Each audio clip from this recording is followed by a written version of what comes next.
Montreal. So I fucking I got a thing that I got to talk about a thing today because I got annoyed earlier. My wife fucking I don't, has this ever happened to you with Deanna? Because she finessed me into basically admitting what I got her for fucking Valentine's Day, and I'm mad, pretty mad about it. You know what? I will say Deanna does a pretty good job of like minding her own business as far as like gifts. She does Yeah, a really good job at that. yeah. Well, so the thing with us, like we're pretty like I don't know. We just tell each other what we want and we get that generally. I'd say like Hmm. 75% of the time that's how it goes with whatever. Christmas, birthday, anniversary, whatever.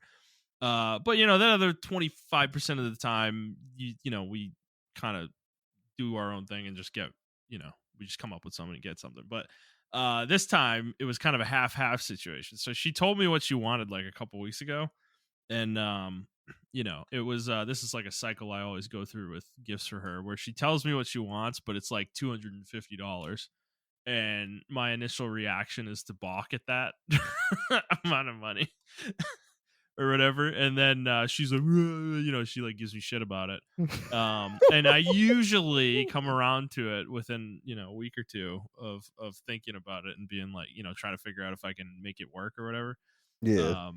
finance wise, and the answer is usually yes. And then but this time, so she sends me that. I kind of just sat on it for a couple weeks and was like ruminating on it or whatever, and then she sent me a second thing. So she sent it to me. It was on Mercari. It was posted on Mercari, which is an aftermarket site like eBay. And Yeah. she sends me a second thing that's like $100 like a few days ago, and I was like, okay, so this is my green light now. Like, if I buy this, because I'm going away next week, so I'm not going to be around whenever the gift shows up. So I was like, okay, so now if I buy the big one, I have coverage because it'll show up and she's going to think it's the small one, Yeah. the lower price one rather. And so I did that today. I ordered the one she initially wanted, and I fucking totally fucking blanked on the fact that she's the one who showed it to me. So of course she was following the posting.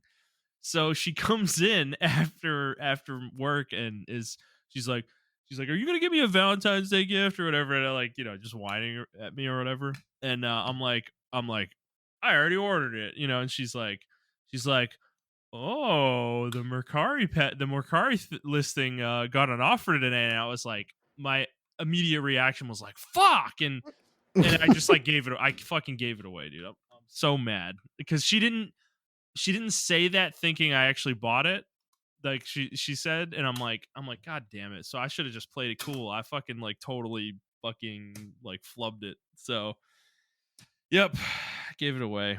No surprise, because she would have been like super excited. Obviously, she's excited now, but it was like, Valentine's Day is in 2 weeks. I'm like, damn it, man. So I don't know. I just feel like an idiot right now. Hey, it is what it is. At least you got Yeah. her a gift that she's gonna be happy about, though. Yeah, that's true. That's usually why we just tell each other, because we've both had instances where we bought each other something we thought the other would like, and it was like a situation. Um, so yeah, but yep. I'm an idiot. I'm usually pretty good about that stuff, but I don't know why. Today was today for work was like a very involved day. I had a lot of meetings, and I had a ton of shit I was trying to get done. So Yeah. like when I got off work, my brain was just like I hadn't totally like decompressed out of it yet, out of work mode. So I wasn't even, I don't know, I wasn't thinking about it. So yeah, I got finessed into admitting gift what I got her for Valentine's. It's great. Montreal, how are you, sir? How's your week? It's been really busy for me. Um, because I'm going out of town tomorrow. Again for my birthday this time. Mm. Um, and yeah, we're going. It's just a short trip, so we're going like 3 hours up to Oklahoma and stuff like that. Mm. So I've been trying to like tie in a lot of loose ends of my tickets and jobs and everything like that. And then today we had to do like a mandatory like meeting, sort of like how every job has that or whatever. But we had to go off site for it and Mm. Mm-hmm. everything like that. And Yeah, I had to go, and it was a good meeting or whatever. I thought it was gonna be bad, but it was actually really good. Hmm. Um, and yeah, they had food and drinks afterwards, so I had to. My manager's like, "Yeah, can you just stay and drink and mingle with some of the higher ups?" And so Oh I my did, god, and that's why I texted you. I was like, "Hey, I'm gonna be late," I hate that shit, man. Yeah, so yeah, I did that, and I came back home and I took a nap or whatever. Um, but yeah, I don't know. Besides that, like YouTube to me is so funny. Um, and I know it's a weird transition, but I was listening to YouTube on the way home or whatever, Hmm. and yeah, like now there are videos on YouTube of is the video game industry dying, and it's like, bro. And it's going to tie into later what we're talking about for the topic of the Hmm. day, but it's just like, bro, like no, it's not dying. Like this is probably one of the best years, second best year in the last 5 years for video games. So like, I don't know, but yeah, that's pretty much what I've been doing for the week. So I just been trying to get ready for that, and I got to do homework, and I got to turn the quiz by Monday or Oh by Sunday. no. So it's Yeah. it's a lot going on right now. Word. All right. Well, let's get into the rigmarole here and get into the show. So, hi everybody. This is the Players Take, episode 257. I'm your host Justin DeSimone, joined as always by my co-host Montreal Rice. This is our weekly show where we talk about video games, video game news, and other topics pertaining to video games. We post at 6 a.m. Central Time on Fridays on Apple Podcasts, Google Podcasts, Spotify, Stitcher, and your favorite podcast app of choice. And if you'd like to send us questions, you can do so on Twitter at The Players Take, or you can send us an email to theplayerstake01 at gmail.com. All right. So one item to go over real quick. So I had been misremembering my trip dates. So I'm here this week. I will be out of town next week. So next week will be Montreal solo episode that he'll be recording, and then I will be back as normal the week after that. So so that is coming up next week, and then yeah, Montreal. So let's get into what we've been playing.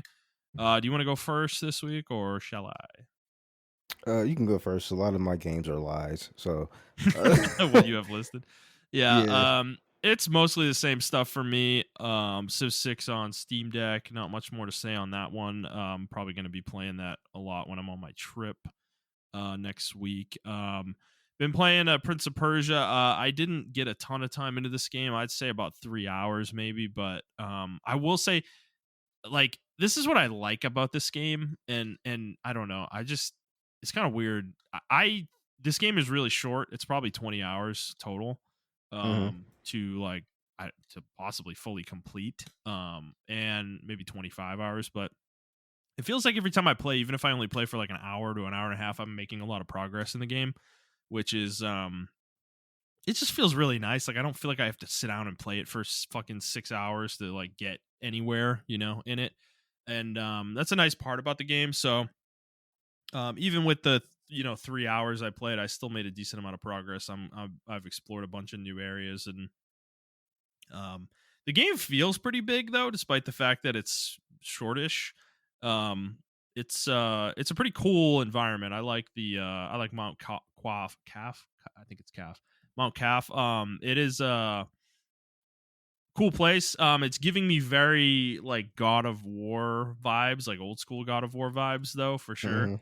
Hmm. It has a lot of that kind of energy to it, especially in like the enemy design and even just the environment design in general.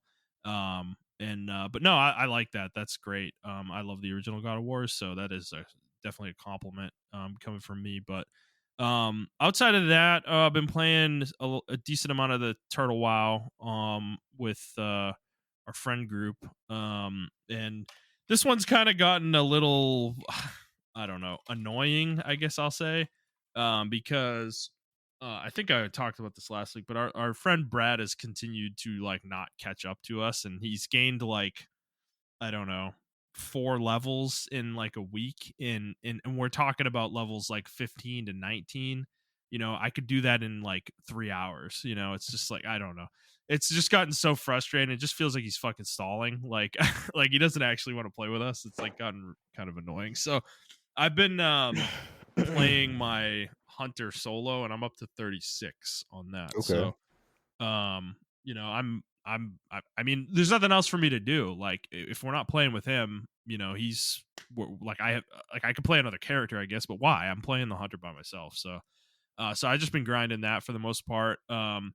It's been a fun experience. I'm enjoying it. The changes on this server are kind of cool. Like every class kind of has some differences from the original version of Classic. They changed some things up. Hunter actually gets steady shot, which they call true shot on this server, but they get steady shot at level 36, which is like this super powerful ability that they gave to hunters in Burning Crusade.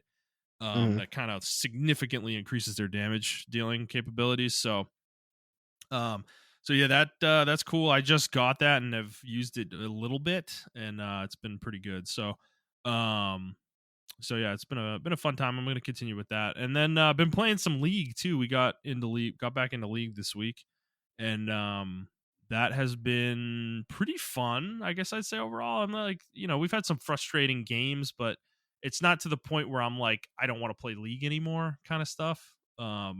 It's just mostly like frustrating matchup, or the players you're playing against are like really sweaty. They're playing like it's ranked when it's not, kind of thing. But I don't know. I've been enjoying it. I think the game's feels like it's in a pretty good spot. The Yeah. new ADC just came out yesterday too. Um, I so thought he if was we a mid laner. uh both, Ah, okay. but yeah, I think it's intended as an ADC. Um, it That's actually great. seems like a really basic, straightforward character. Like I don't Yeah, know he if you've looked at the scales. Yeah, he yeah scales and everything like that. yeah I don't know if you've looked at the ability list for the character, but yeah, it's a pretty basic bit like ability lineup. Yeah, I have. He looks pretty basic. I thought they were gonna redesign him a little bit because people were like really upset with his face Yeah. the first time he was released, and I think they did do a little redesigning, but um, I'm not too sure.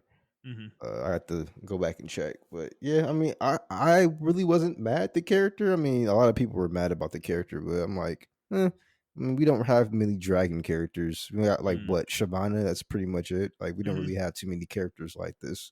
So I mean, I wasn't really mad about it at all. So I'm kind of glad we're moving away from like the femboy character. So Yeah. so yeah. Yeah. Yeah, you've been playing a lot more than I have recently. You've actually been pretty into the league. So, I mean, how do you feel about the game right now? You feel like it's in a good spot? Actually, yeah. I talked to Brad about it, and I mean, his brother was like totally right. Like, we just had to fill out. We just had to give. I had to give it a second chance, with the items and stuff like that. And I am back. I already said it though, but I was like, I'm not going to play ranked until 14.2, and 14.2 really did change a lot of stuff. They just hot fixed a lot of things and everything of that nature. It's still some stuff they still have to hot fix or whatever, but or fix up, but it's primarily in a good spot. Only had like really one really bad game, and that's because the opponent picked Silas before I can pick him, and he was clearly a Smurf. Like he was Mm. beating my ass, Hmm. and he was doing shit that I've never seen somebody do with Silas. And I'm like, all right, yeah, you're clearly a Smurf. But that was like my only bad game so far that I was like really upset about. Um, but the majority of the games now, it's not item diff, it's like champion and skill diff.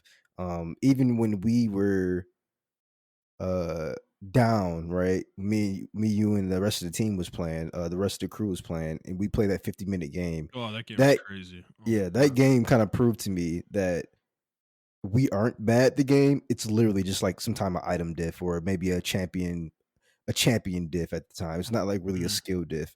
And then even if it was like we came back and won late game because we knew we scaled and we knew how to like coordinate our attacks and everything like that at the end of the game. So I mean, the games feel winnable. Um, like I said, it's only a couple times where I feel like the game's absolutely unwinnable.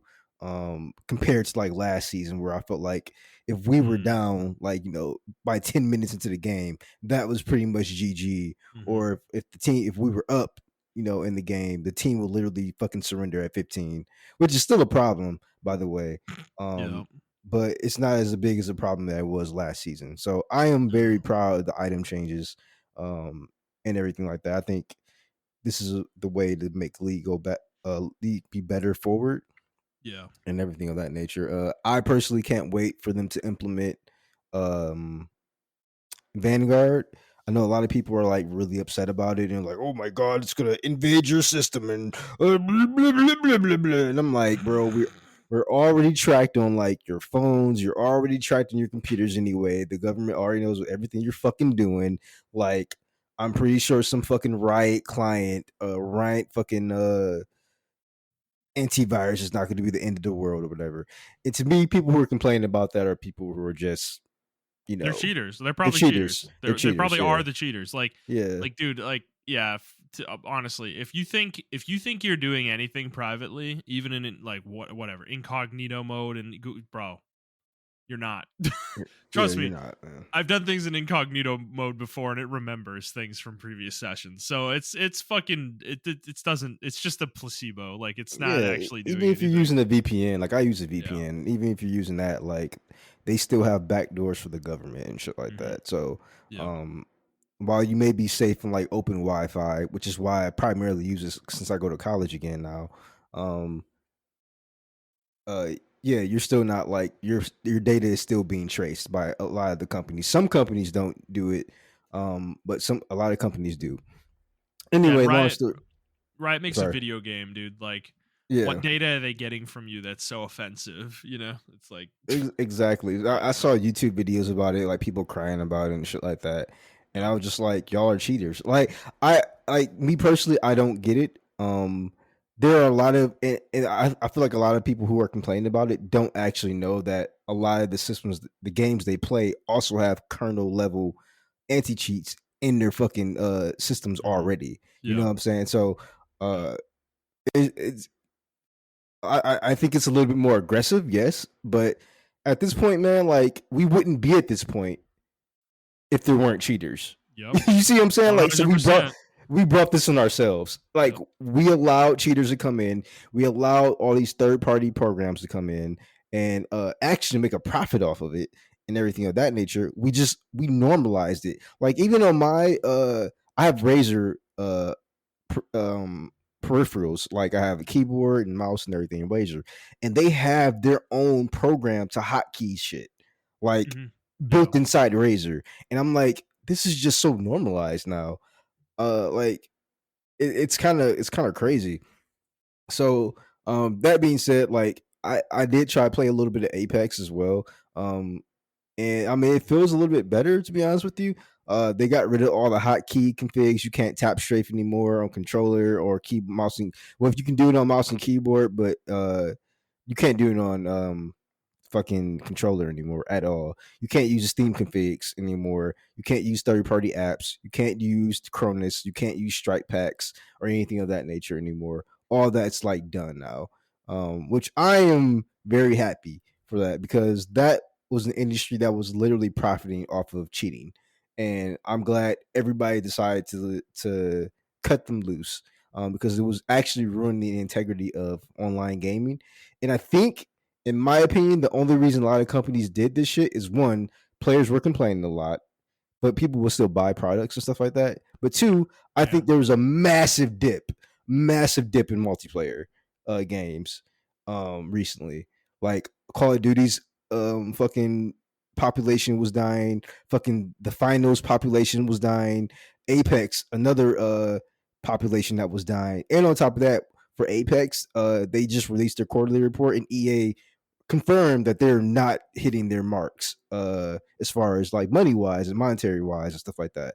So you Hmm. got all these things happening where people are now speaking with their wallets because the cheaters are out of control. I'm not going to invest money into your system if cheaters are just fucking running Yeah. rampant. That's why people 100%. run back to League of Legends. That's why people run back to Dota, because these places, they have integrity, and the people who are behind these games actually care about the integrity of their games. Right. So Yeah, I'm personally happy, and I feel kind of vindicated. To be honest, I'm sorry, y'all. Like I do feel vindicated. I feel like me and Justin weren't fucking crazy. We weren't fucking old heads.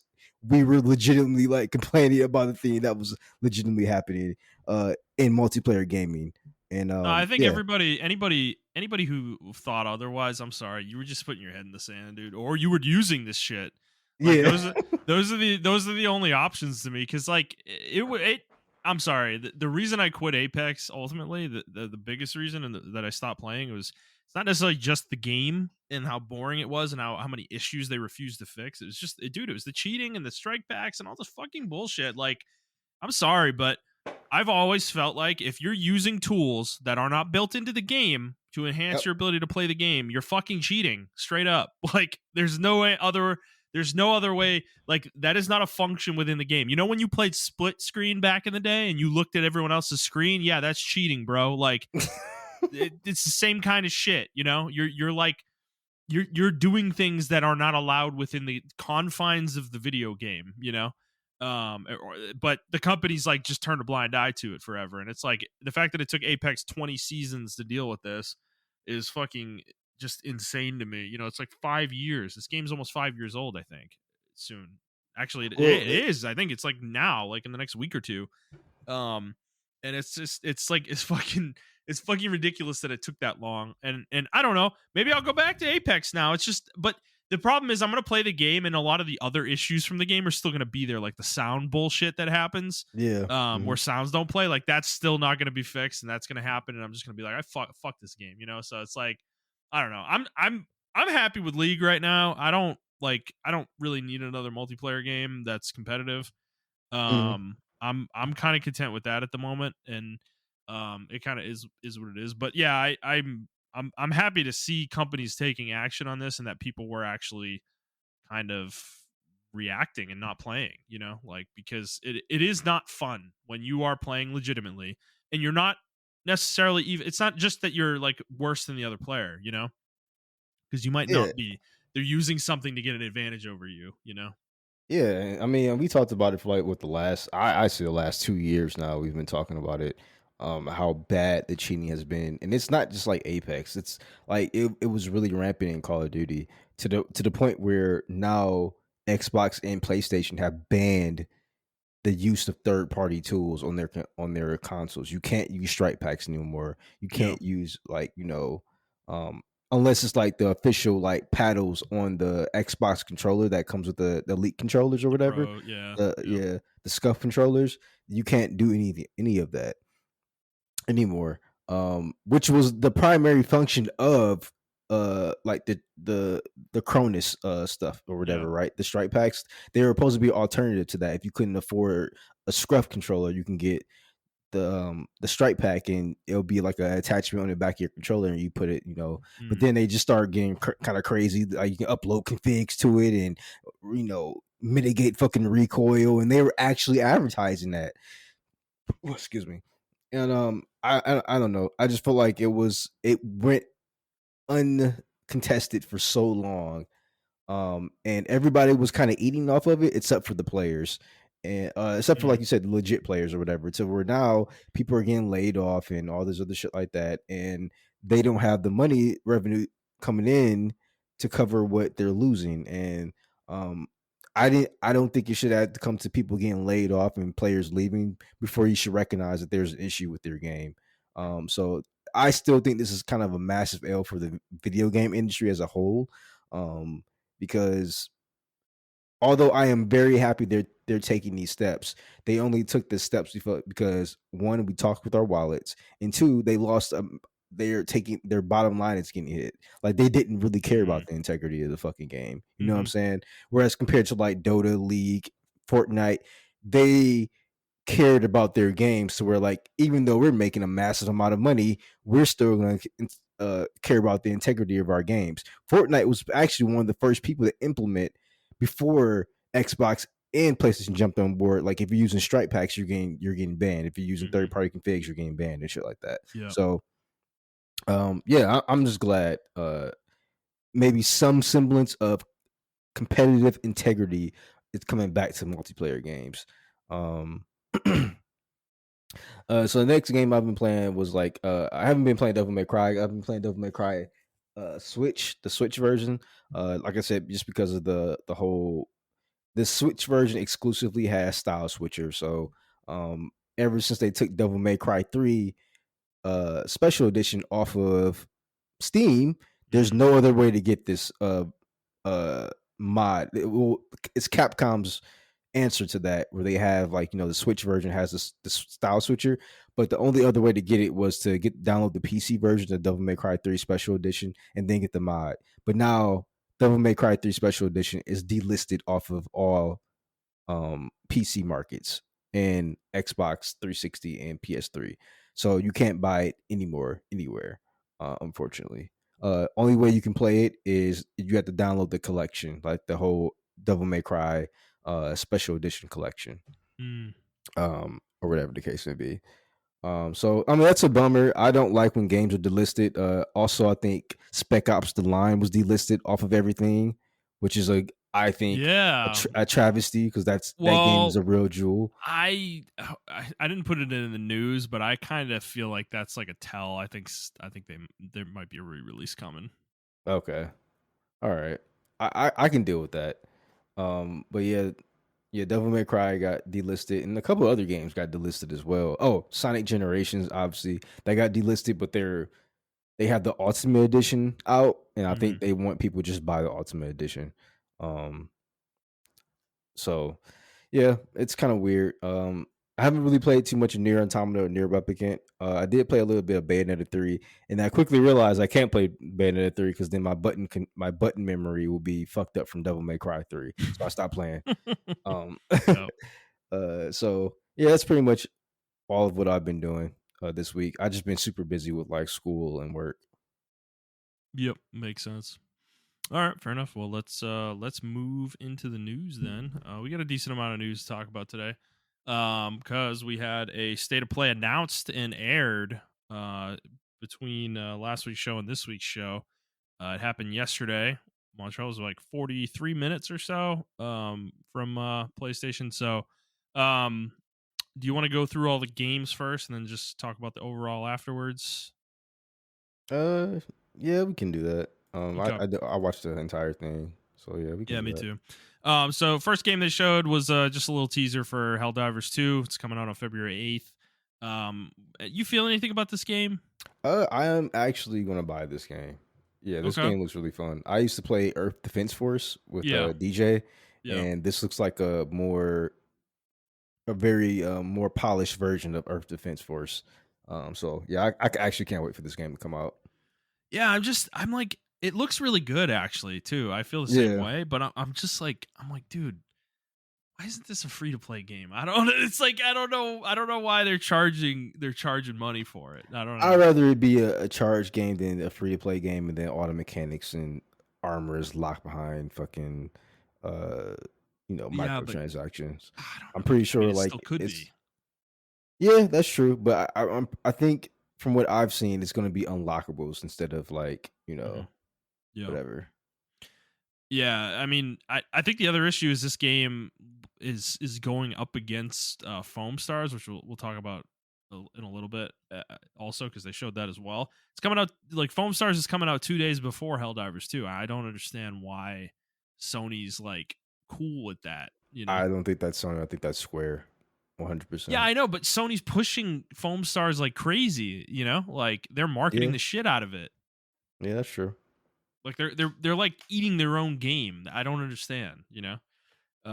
That's I don't know. We'll see how the performance of both games is, but it's kind of weird because I feel like Helldivers 2, if it was free to play, it'd be fine. It wouldn't really matter that much, but the fact that it's a paid game, um, I don't know. I guess we'll see. I mean, I'm with you. I would prefer that the game be paid for and everything's in the game and it's just there's not really any big microtransactions or anything like that. I just don't see that today anymore though for a multiplayer game. Unless like are they really going to release this game and not support it for very long? Is that really how they're going to do it? Cuz that just seems I don't think unlikely. so. I think this has a really big cult following, and they can make enough money off their cult following. And on Yeah. top of that, like they have, like I said, they have PlayStation backing them, and people like me are interested in it. Because the first game was a twin stick shooter, Yeah. and this one is obviously third person. So Mhm. uh, Yeah. I actually like that change and everything. Even though I do like twin stick shooters, I actually like the change. And like I said, I like Earth Defense Force, and this looks like a way more polished version with more money behind it. Earth Mhm. Defense Force. So yeah. Yeah. Well, it's coming on February 8th. If that interests you. So, next game they showed, they kind of went in depth on Stellar Blade finally, and this game got a release date The of 26th of April. April 26th. Yep. And yeah, they showed this game for about 5.5 minutes or so, almost They six more showed the minutes. game, but they didn't show the game. Wasn't that the weird? I've never seen a company do that before. It's kind of weird to me. They showed Hmm. the game though. They did, y'all, and they showed gameplay, but it was all cut. Like Yeah. they were. It was heavy edited. Well, Heavily and I edited. think the game, it's interesting. The game does not look as nice as it did when we I first saw noticed it. that as well. There's Yep. definitely been a visual downgrade here. Yep. Um, Um, which yeah. is expected. I kind of expected that, but the game is real, so I'm excited for it. I'm gonna give it a shot. It's another action game, and I love Yeah. action games, so it It's did remind me of a Great Value Near, though. I'm not gonna lie to you. yeah, so this is what's weird about it. I mean, I didn't really like, it was kind of unclear what this game was going to be, right? When they first showed it, it kind of looked like a character action game, Yep. or almost like a faster Souls game almost, but when like they showed it here, they went in depth. It kind of seems like it's more of like an open world kind of RPG, that's an action game at the same time. And it kind of intrigues me more. I'm actually more interested in this game now than I was before this state of play. So, like, I think the game looks good. I'm actually kind of interested in playing it. I part of me hopes it's like a demo or something. I don't expect that from this company though necessarily, but I don't know. I think the game actually looks pretty good. And the concept's interesting. I can see what you mean though. It definitely feels like a near wannabe. Definitely the Yeah. enemy design and stuff for sure. Yeah. It just reminds me of Near. Even the concept of the game, and you got like a little floating robot with you, and you're talking to different vendors, doing different quests for them. It just feels very near. Even when she says like, "Oh, we're flying in our flight Yep, defense force," and I that's was right like, out of "Oh, near. Yep. yeah, it's right out of near." So Well, because they're off planet, right? It's the same yeah, concept. Because in Near Automata, like humanity's not on Earth. yeah, They exactly. live on the moon or whatever. Yeah, so um, I don't know. It looks really cool though. I'm still gonna give it a shot. I don't think it's gonna be a bad game by any stretch of the imagination. It looks like it's kind of polished. But it looks like they definitely did tone down the graphics and maybe some of the action. Uh, Yeah. but we'll see. We'll see. No, it looks good. April 26th, which is a good slot for it, I think. Because that's kind of at the tail end of all these releases coming out, and I think people will need time to get through everything coming out in order for this game to actually do pretty well. So, and Sony's pushing it pretty hard at this point. So yeah, looks good. I think this one too. I'm not sure. I don't think this is coming to Xbox. Yeah, I don't think so either. I think this is a Sony exclusive, Yeah. So, all Sony right. PC exclusive, maybe. Yeah. Fair enough. Anything else on that one? Nope, that's it for me. Okay. Next game shown was a Sonic game, Sonic and Shadow Generations. Montreal, are you excited about that? I already put it in the chat. I'm not really too excited about it. It looks like um Shadow, but with the same boost mechanics of Sonic. Uh, I know DJ was excited for it because it is Shadow. But my biggest fear is it's going to be another Forces situation. So Forces did the same thing too, where they Mm, came out with Sonic Forces and then they released Shadow, and then Shadow had its own levels, but his own levels are literally like linear. Like there were no alternate paths or anything like that to get to the goal. hmm Um, and it was literally like a straight shot. You just boost the win, straight shot. At least I would say in the Sonic Generation games, like DJ said, mm, their level design is way better than other boost games. I think the only boost game to actually challenge their level design is Sonic Colors. As far as boost, that was like my favorite boost game. because they had alternate paths, and if you it actually took skill to get to the end of the level and stuff like that. Mm, Um, hmm. and what I was seeing, and this is only like 10 seconds of footage we got, y'all. It reminded me so much of Forces. I was just like, yikes, I don't know about this. But everybody else was happy, so I didn't want to rain on anybody else's parade. So I just put Shadow, boost, sleeping emoji. I'm not really impressed. I need to see more, to be honest with you. Okay, fair Yeah, enough. Yeah, and that is coming. Did they give a day for this one? I thought they did. I think it's coming next year though. Autumn Oh, 2024. autumn. Okay, No, yeah, no specific date on that one. So, yeah. yeah. So, well, new Sonic game. I mean, it's good to see Sonic still chugging along. Um, yep. All right. Next game shown was Zenless Zone Zero again from Hoyoverse. I mean, they keep wanting to show this game, and I mean, I keep coming away with the same impression that like the animations are pretty crazy in this game. But no release date again, no even release window or anything. I'm like, at this point, like, stop showing the fucking game. You know, like I'm Yeah. tired of this. Like, when is this game coming out? You know, it's like, I don't know. I'm not even really sure I'm gonna play it either when it comes out. I don't know. I don't want to get into another one of these fucking games at this point from them. This would be 'Cause, my first time getting to a game like this. yeah, But even when it comes out, like no shade at Hoyoverse, their animations are fucking crazy and the game looks fucking gorgeous.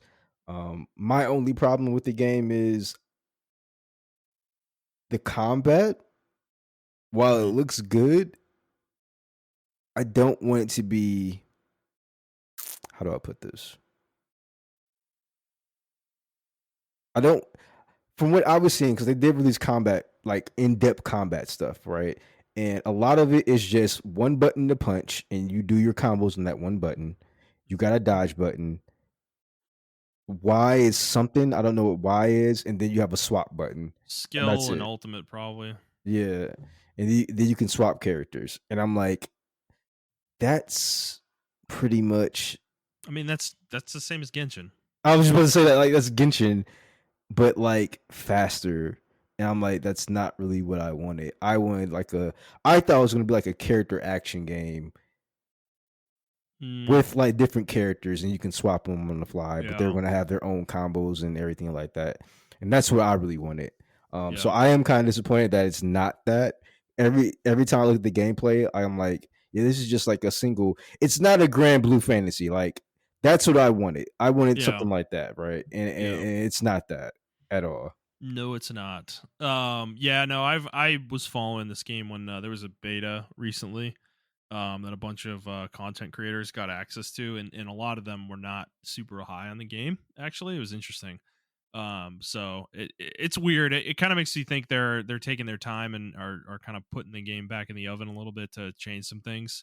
Okay. In order to make it better. So because the speculation was that it was going to come out early this year, and I'm starting to think it's going to be like summer or fall, maybe at this point. The fact that they had no window at all kind of indicates that for me too. At this point, they still wanted to show the game. This was probably planned for a while with Sony, so they probably still wanted to show the game, but they didn't have anything, anything specific in terms of time frame because they just don't know yet. They don't think the game is ready, I guess. Yeah, So I think they should take it back in the oven and make it a little. I think what I personally think is a lot of people are looking forward to this game. They want more depth to it besides just character switching and one button combos.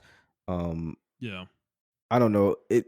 You know what it gives me? It gives me strong Honkai vibes, and that's what I got from Honkai. I didn't like Honkai in Third Impact because of that shit. Um, like it looks flashy and everything of that nature, but it was just like whatever. yeah, Like I don't know. I don't know how to explain it to y'all without y'all actually playing it. Um, but yeah, Punishing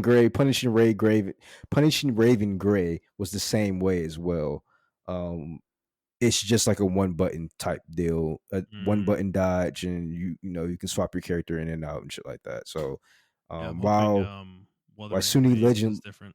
yeah, exactly. I was hoping as well. That's why I like that other game, Tower of God or whatever the fuck it was called, Tower of Fantasy or whatever. It Yeah. did have a little bit more depth as far as the combat, but it was Hmm. just not polished. Okay. Yeah. Gotcha. Yeah, I just think with Hoyo too, they like Genshin was one thing obviously, and that was big. And Hawkeye Star Rail came out last year, and is it's a turn based game, so it's a completely different thing. I think the kind of risk they're running now with something like Zenless Zone Zero is that it's just Genshin with a different skin, like you're saying, and obviously it can feel different by a lot, but people will still look at it that way. And I think I don't know. I feel like they need to do something different. Like I think they kind of need to do a Grand Blue Fantasy Relink kind of game at some point, because that's something I want from them, definitely, and I think they can make something excellent, but I just don't want to see them get pigeonholed into being this fucking gotcha company. Obviously that's what they are, but I just feel like they're too talented and too they are very strong in terms of the things like the fundamentals of making games, the animations, the polish of the game, bugginess, all that stuff. Like the games run flawlessly, and they control really well. They're very responsive. The animations and cutscenes are really good in these games, and it's wrapped around a gotcha game. It's like, so I'd like to see them do something a little bit more normal, or just like a single player game. Yeah. That's kind of a box game, because I'm surprised by that with Grand Blue Fantasy Relink. That specific company decided to do that side games, because they're a gotcha company too. But they've delved into like fighting games. They have 2 fighting games in the Grand Blue universe actually, which I've heard pretty positive things about actually. Um, so they've already been delving into that sphere, and kind of trying to get not necessarily be like a one trick pony with the gotcha stuff. So I kind of hope for the same thing with Hoyoverse, but Zenless Zone Zero is obviously not going to be that game for them. So I don't know. We'll see when it comes out. I don't know if I'm going to play it. I'm not sure if I'm really interested at this point, unless they make some significant changes to what it is now. So all right, moving on. Next game shown was Foam Stars, which is coming on February 6th. I I'm watching this dude and the music and everything, and the vibe of everything, and it's just like it feels like they're trying to mash Splatoon and like Persona together in terms of look and feel, you know.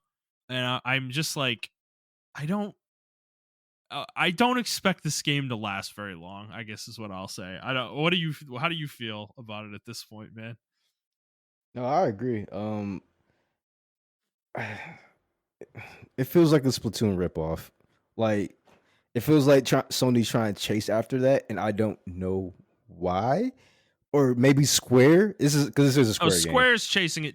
Dude, the reason Sony's showing this so much, I think, is because they've gotten exclusivity of like Final Fantasy 16 and Final Fantasy 7 Rebirth on console. Like, I think this is just like comes with that, like Square's like, yeah, you want those two? Okay, you're taking Foam Stars too, and Yeah, you're gonna market the shit out of this game, Um, I agree. I don't know. I just don't think it's a. I think it's a little bit too late, and like Splatoon's already niche, like a niche. I'm saying niche, a niche fucking genre anyway. I don't think you're gonna grab that fan base like that. And maybe they're trying to like, hey, well, maybe there are people on the PlayStation Network who want to play this, and who knows? It could be one of those hitting, things that just blows up. Um, it looks fun, but it looks like I said, I can just go play Splatoon. Like mhm. that's how I feel every time I look at the game. I'm like, I can just go play Splatoon. Yeah. Yeah, no, I'm with you. Um, I don't know. I don't have much more to say about it. Yeah, me neither. So, all right, moving on. Next game they showed was Dave the Diver, which I guess is not on PlayStation at this point. Because this game is coming out in a couple months. I think it was April, somewhere in April. Um, but yeah, it's coming with a Godzilla expansion as well, which is kind of a random collab, but it looks good. I don't know. I mean, have you played this game at all, or any interest in it? No, I honestly I don't have any interest in it to be honest with you. So no shade at the game. I'm not really into it. Unfortunately, it doesn't look like my type of game. Yeah, makes sense. But um, yeah, I don't know. It looks kind of fun to me. I don't know when the fuck would I play it though? It's like I don't know. But so yeah, Dave the Diver's coming in April, and Godzilla expansion's coming in May. Um, so yeah. All right, next game shown was a game called V Rising from Stunlock. This looks like an action RPG of some sort, or just like a isometric action game. Looked pretty good to me. I mean, I don't know. What were your thoughts? Yeah, this one I actually didn't see this one live. I don't know what I was doing. Actually, let me look at this real quick. I didn't see this one live. Oh, this was yeah, okay. This it was super short. Yeah. Yeah, I don't know. Was it just me or did they show some kind of crafting at the top at the beginning of it? Um, Not really, not that I remember, but Yeah, in the trailer they showed some kind of crafting. He mined the woods and then he started oh building a base. yeah, you're right.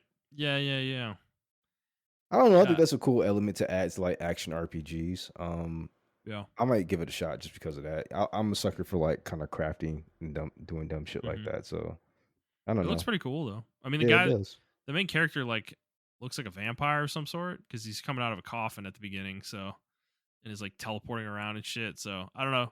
Could be cool. Could be pretty cool. Um, so yeah, that did not get any kind of release date though. It just said 2024. So all right, moving on. We got two Silent Hill announcements from Konami, so they're coming out of hibernation finally. So the first one was Silent Hill, the short message, and this is going to be this is actually I think already out at the time of recording, and it is free. It's not costing anything, so um they showed a lot of it given that fact, but it's a first person horror game. Seems to have some amount of modern um, sensibilities integrated into it. I'm not the horror guy though. Montreal, did you have any interest in this? I'm gonna try it out. I was disappointed. First, I was disappointed because it was first person horror. I'm kind of over first person shit. Mhm. But then I saw that it was almost just like a demo or like a first shot or a snapshot or whatever. Kind of how Mhm. they did with the PT, which was the playable demo or the playable Mhm. teaser that they did Mhm. back in the day. Yeah. Um, and this game's supposed to lead into the actual Silent Hill remake, Silent Hill 2 remake.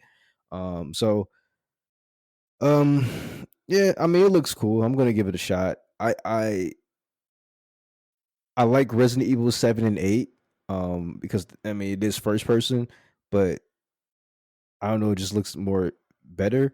Uh, Silent Hill always been a little bit behind as far as like quality. It's Yeah. more scarier, but it always has that. It's not as quality as a Capcom game. But they are also doing a different direction for the game. It was more of a psychological Yeah. slash horror Yeah. type game. So I am going to play it and see what's going to happen with it. And then they did show. I don't know if you want to move on. Like they did Yeah. show We can Silent just Hill go to 2. Silent Hill too. Yeah. Yep. This game when I saw it, I'll be honest with you, I was just like, yikes. Like Really?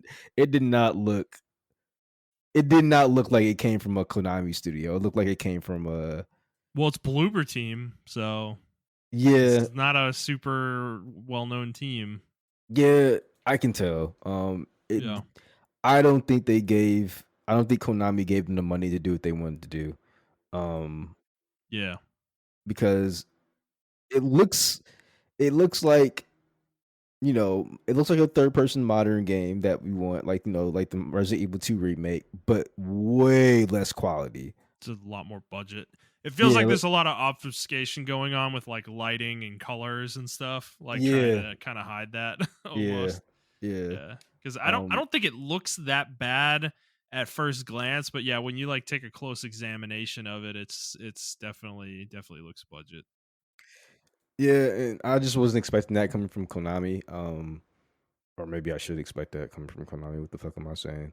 Yeah. Um, I don't know. I just like Capcom put a lot of money behind their revivals of their things, and I would think you would want to do the same because that is like unfortunately your direct competitor. Yeah. Um, so I don't know. People are still gonna buy it. I'm probably still gonna buy it because I just want to support Silent Hill and make them know, make them. make it known that we are interested in the franchise, Hmm. but I don't want shit from the franchise just because you're giving it to me, if that makes any sense. Yeah.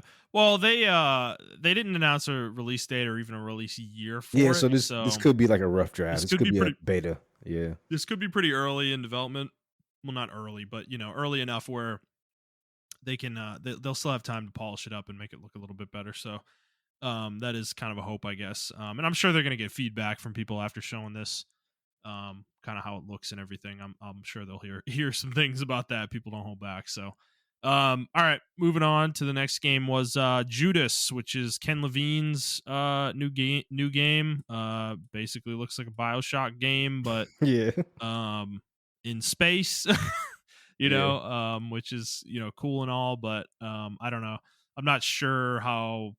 I this is like gamer card revoke type shit, but I've never played BioShock, so I don't know. I don't have any feelings on this. I know tons of people are fucking super excited about this, like over the moon type feelings. So, but yeah, I don't know. It's like until I play BioShock, like I'm not gonna play this. Like I need to play those probably before I would jump into something like this. So I would say this, Justin. Yes, play BioShock. It's a very good game. Obviously, yeah, like Andy's wife loves the game, and yeah. she plays it all the time. And I think, even from a pure like storytelling perspective, BioShock One is really fucking good. I think you'll like it a lot, actually. Yeah, it's just so Um, much of it's been spoiled for me over the years, dude. Like I'm just not gonna have an experience that's authentic with it anymore. And that's why I've kind do of you just put it remember the off. the beats, the story beats of No, it? I don't know all the story beats, but I know the way the story is delivered through a lot of the audio diaries, and I've heard some of the beats, and it's like I don't know. Okay. I mean, if you can remember, I kind of forgot a lot of the shit because I'm I thinking about the don't replay it. remember all of it in extreme detail, but it's kind of one of those things where I feel like when I play the game, I'm gonna be like, "Oh yeah, I remember that." Okay, I got Like you. it's Yeah. gonna be kind of one of those situations. So I don't know. I'm kind of just like putting the game off until it's far enough out of my memory where I can actually play it and maybe have a semi authentic experience with it. So Yeah, I um, mean, it's definitely one of those games where it was a unique spin on the first person shooter genre and everything of that nature. Using different powers and stuff like that. I don't. It wasn't the first game to do something like that, but it was like the game to kind of popularize, like using elements and guns and stuff like that, and using the environment. And then it had a really big. It wasn't like super big, but it was a big part of its structure which was puzzles and mhm, yeah, problem solving and stuff like that. So um I don't know, it was pretty cool. um when I saw Judas, it looked like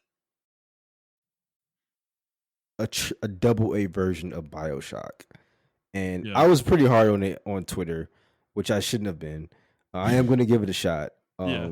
because I always say we need more double A games and everything of that nature. So, um, yeah, I'm going to give it a shot and give it a try. But it did look like you said, BioShock in space, and which is nothing but System Shock, which is the first game he actually made, Mhm, or he came from.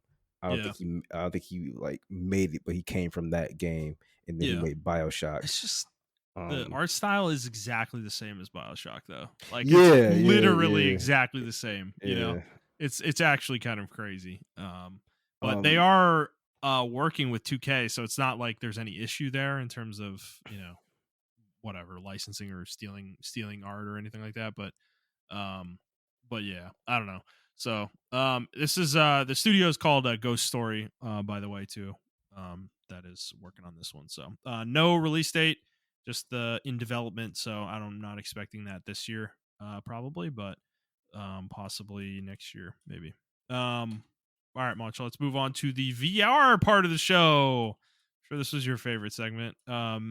Two VR games, Metro Awakening VR, and then Legendary Tales. Um, yeah. Anything I'm on not these? gonna lie. Legendary Tales sold me on the VR. I think I'm gonna buy it for the Legendary No, it Tales. didn't. No, it It didn't. Come it on, man. It's it coming out did. on February 8th, by the way. So it's Oh, it like, is? That's yeah, I soon. think it's a Okay. week from. I think it's a week from now. But I'll probably No, buy it later on in the year. That game looks fun as fuck, bro. I'm sorry. I mean, it looks fun. It's just, dude, I can't get over though the disembodied fucking hands shit in VR. Why is that a thing? I don't understand. Is that them saving on resources? Like they don't want to Either they're saving their resources or like the arm getting in front of you will probably make your view like get inside your weird. View. Yeah. So I don't know. I mean, it does look fun and it's co-op, but it's like it looks so fun, Justin. You got to get it, man. I can't. You got to get it like right away. I don't have a VR. I don't have VR, dude. I don't have a PSVR 2. Like I don't either. I'm probably gonna buy it for this. I'm not buying one for this fucking game. Fuck that, dude. No way.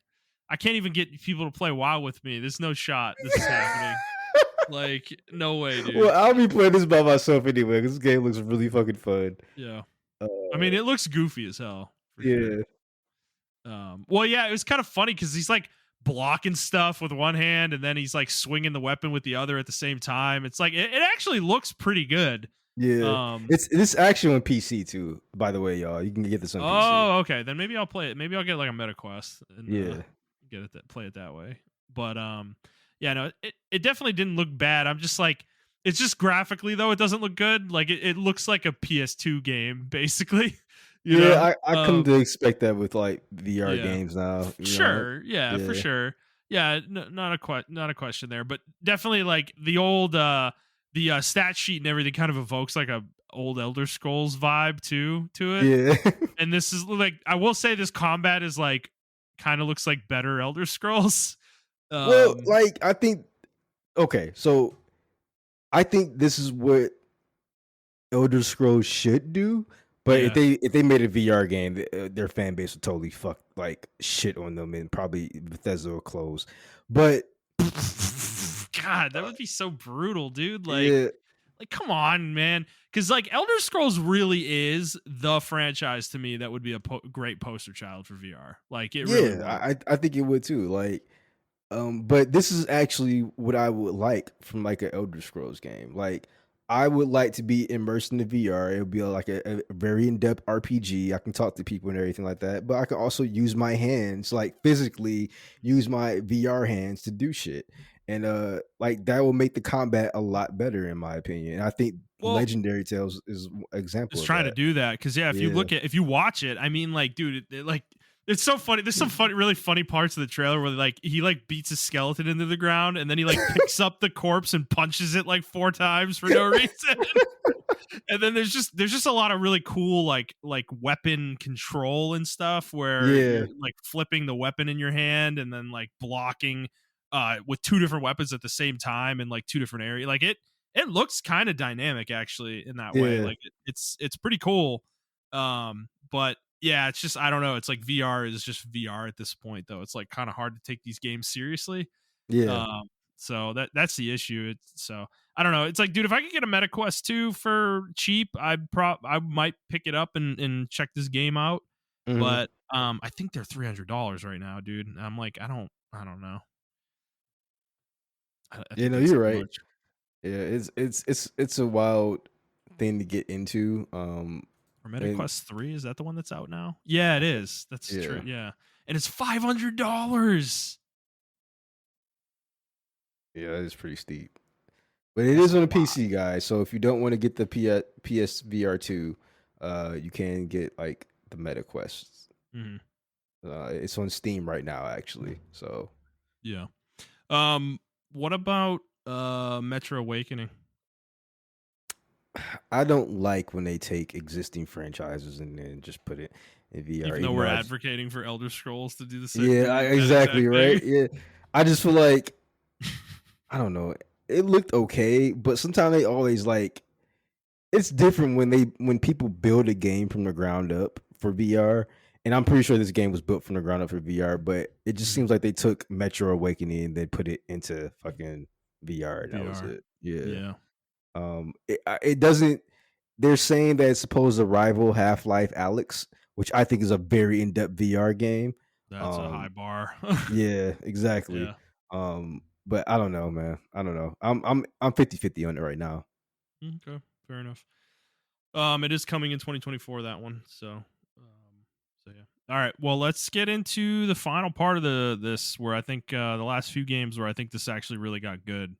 The next game they showed was Dragon's Dogma 2, and Montreal, let me tell you what, I think this sold me on the game, bro. This looks You sick. wasn't so before. I wasn't, but this trailer kind of did it for me, dude. Like this looks fucking.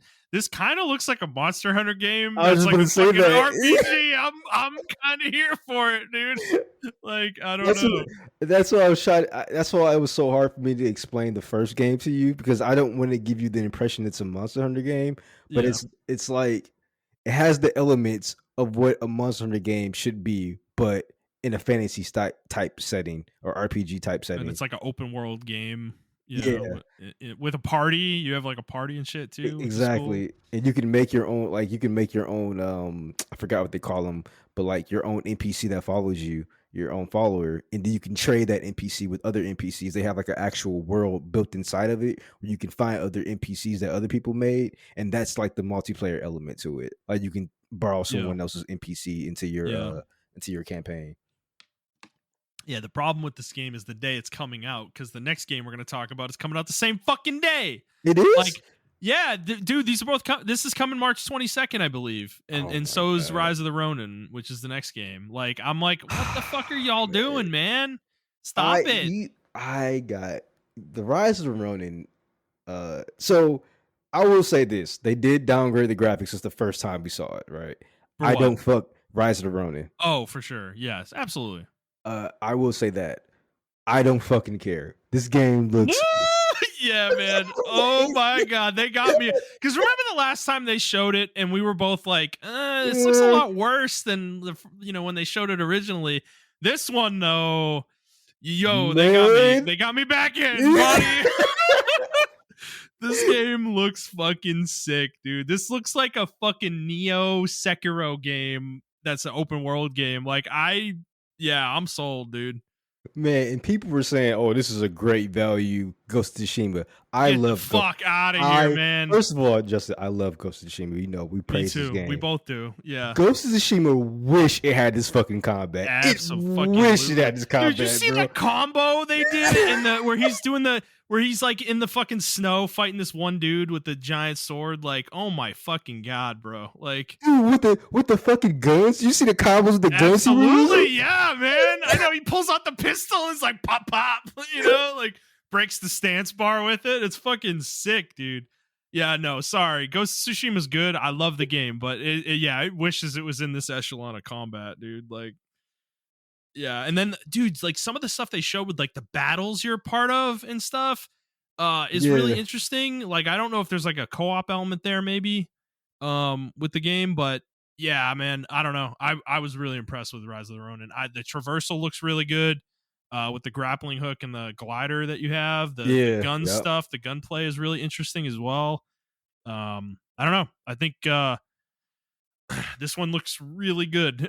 Hey, I'm really excited about it. Real gaming is back, man. Real gaming is back.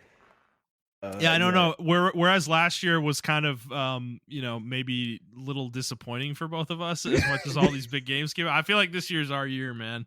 Yeah, for sure. It's like, because I got Unicorn Overlord coming out 2 weeks before both of these, and it's like this fucking ogre battle turn-based game. I think this week of recording, Grand Blue came out. Yeah, or it's already out, or it's coming out. It's out tomorrow. It's out tomorrow, and I think like next week, Persona 3 remake is coming out. No, as well? I think that's out tomorrow too. Yeah. Yeah, no, it's out tomorrow as well. Oh, yeah, and then I believe Suicide Squad's tomorrow also. Okay. I wasn't going to talk about that game, but that game actually looks kind of good. I'm not going to lie to you. Yeah. It does look kind of good, but I'm not about to pay full price for it. I'll probably buy it later in the year when the price drops dramatically. Yeah. $20 or something. Yeah, people were complaining about that game online though. Like they're like, why are they kill Batman? I'm like, the game is literally called Suicide Squad. Kill the Justice League. Literally says it in the title. Kill the Justice League. Like, did you think that wasn't going to happen? I don't understand. Well, apparently this is the Arkham Batman. This is like canon. He's dead. Oh shit. Okay. Yeah, so a lot of people were upset about that. That's But I was fucked. just yeah, I was just like I'm like they literally said what they were going to do with the game though. Like before the game was even announced. I mean before the game was even shown, they said you're going to be killing the Justice League. So I don't know what people were expecting, but yeah, I mean the gameplay, the moment to moment gameplay looks really good, but like I said, I don't want to spend full price for the game. Mhm. But yeah, anyway, like Yakuza's coming out as well. This is like a great week for Oh my JRPGs and god. everything like that, man. Yeah. Dude, it's So crazy. No, the uh, first 2 months, like first 3 months of this year are fucking nutty, dude. Like yeah, it's crazy. But anyway, so back to the showcase. So yeah, Dragon's Dogma 2 looking really good. I'm very excited. I'm excited for that. And then yeah, Rise of the Ronin. Oh my god, yeah, dude. No, it's just reminded me of Neo a lot. You know, like yeah, it I does. feel that, and it looks a little bit more fluid than Neo. Hmm. In terms of mobility, like your actual character movement. Not the attacking and stuff, that looks fairly similar, but the yeah, just the mobility your character has is it looks like it's a lot higher. So Yeah, because you like grapple into enemies or pull them towards you and shit. So there's some really interesting mechanics in here that I'm pretty excited to mess around with in a fucking open world game, by the way, man. So I don't know. Yeah, it's good stuff. All right, let's move on. Next thing they showed was Until Dawn. They're doing a re-release on PS5 and PC for this game, and it kind of gave me the vibe that they're kind of touching it up, like it's going to be like a kind of like a Last of Us vibe, you know, where they kind of pseudo remake the game, you know. hmm, That's kind of the vibe I got here. I just find this kind of weird because they've left this IP just doing nothing for the almost 10 years since the game came out.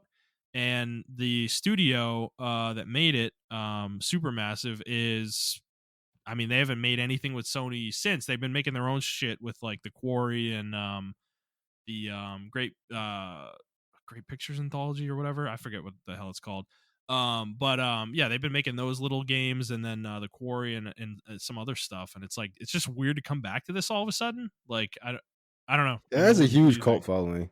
It I has a mean, it's huge a cult great following. game, dude. It's a really good Yeah, horror game. I love this game. Like genuinely, it is one of my favorite games of the early part of the PS4 life cycle for sure. yeah, no, I like the game too, and I don't know. Sony does this shit with some of their IPs where they just like leave it dormant for fucking forever. Hmm. And unfortunately, it was one of these games. This was a huge like streamer game. I remember a lot of streamers playing this game when they Yeah. first came out and everything. Um, so yeah, I mean, I'm glad that it's making a comeback. Hopefully, that means that they want to revive the IP. Maybe this see it's still people will still have Hmm. a genuine interest in it. But yeah, I would like an Until Dawn 2 or something like that, like Yeah. 100%. Totally different cast and all that. Like I love that. Exactly. Yeah, Yeah. different area and everything. Yeah, that would be really cool, dude. So I don't know. Maybe that's what this will lead to if it does well. So we'll see. No, I don't think there was a release date on There this wasn't a one. release date for this one. 2024. It's coming Oh, this year. okay. So Okay. yeah. But all right, moving on to the final piece, which was the last 10 minutes here, was Death Stranding 2. And they showed a lot of like cutscenes. They showed a lot of They cutscenes. actually did show some gameplay though. There But was some gameplay, but yeah, it was largely cutscenes. yeah, I Um, mean they it in Kojima's defense, not to be a Kojima dick rider, even they did this shit with I'm sorry, with Metal Gear. They showed yeah. nothing but cutscenes. So Well, yeah. and from what I understand, the first game has a lot of cutscenes, though. It You know, does. It does, yeah. it's a pretty cutscene heavy game, anyways. So, I mean, it's not a bad thing. I'm not saying it's a bad thing because, like you said, there was definitely gameplay in here. Some small snippets. It was not a lot of extended looks at gameplay necessarily, um, but it does seem like this game may be a little bit more action heavy. Yeah, I did get that vibe from it. They're going more into the action aspect of it, which I don't mind. But I don't want it to lose the soul of what it was. Yeah, And a lot of people say the game sucked. I've seen a lot of people like, "Oh, this game fucking sucks" when I played it, and it's just like I don't know how to explain it to y'all, man. And I'm the first person to say a game fucking sucks when the action sucks or whatever. But yeah, this game is like not about action. It's about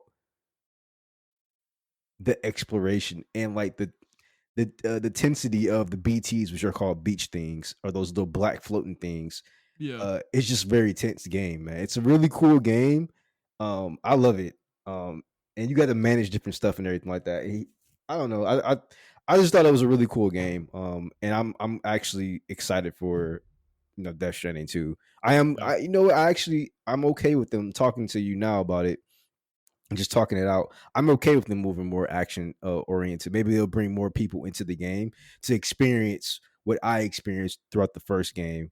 Because it's actually like it's a community. Like you feel closer to the players without actually even talking to them because you're building stuff and you're if you leave something like a ladder, some other player can come back and walk over that ladder that you left. Yeah. Um, or whatever, even though you never see them, but the world is still connected, if that makes any sense. It's almost like a Dark Souls type situation, or whatever the case may be. The world is layered on top of another world and everything of that nature. Yeah. So I don't know. I think it's cool. I'm actually glad that the game almost looks complete. Like I think they said 2025, right, for this game, Yeah. right? 2025. Yeah. Yeah. Next year. Yeah, I'm glad that they showed it like now, or they showed it. I would rather them show in 2025 when the game is like almost damn near done and ready to be released. Yeah. But I mean, it's been like 6 years, 6 or 7 years now.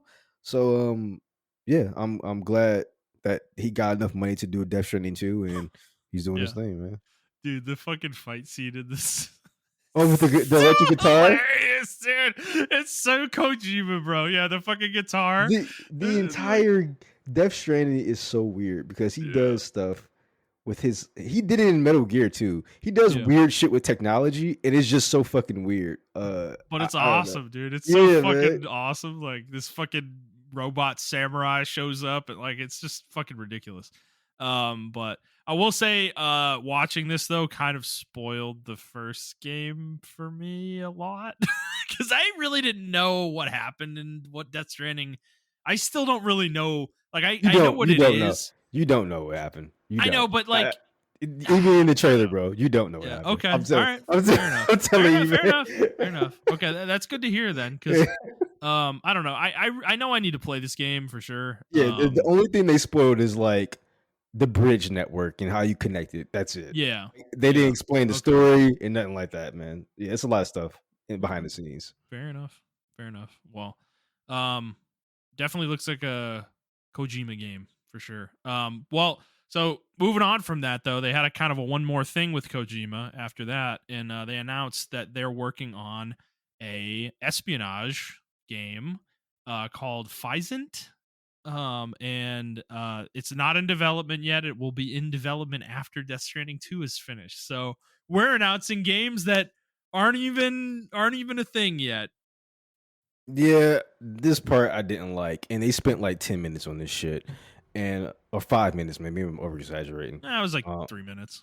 Like 3 minutes, okay, and I didn't like that. Also, like I was trying to explain in the chat, Xbox already did this before, where they did the whole TV and the video game melded into one, and it was called Quantum Break, and it failed. Mhm. Granted, this is Kojima, so maybe you have a little bit more like nuance, and he didn't know what he's doing, but we already tried this, Yeah, but that was and Remedy, dude. I mean, they're not a slouch when it that's what comes I'm to saying. cinematic game That's exactly creation. what I'm saying. This is Remedy Yeah. Studios, like they know what the Yeah. fuck they're doing. Right. And they tried it and it failed.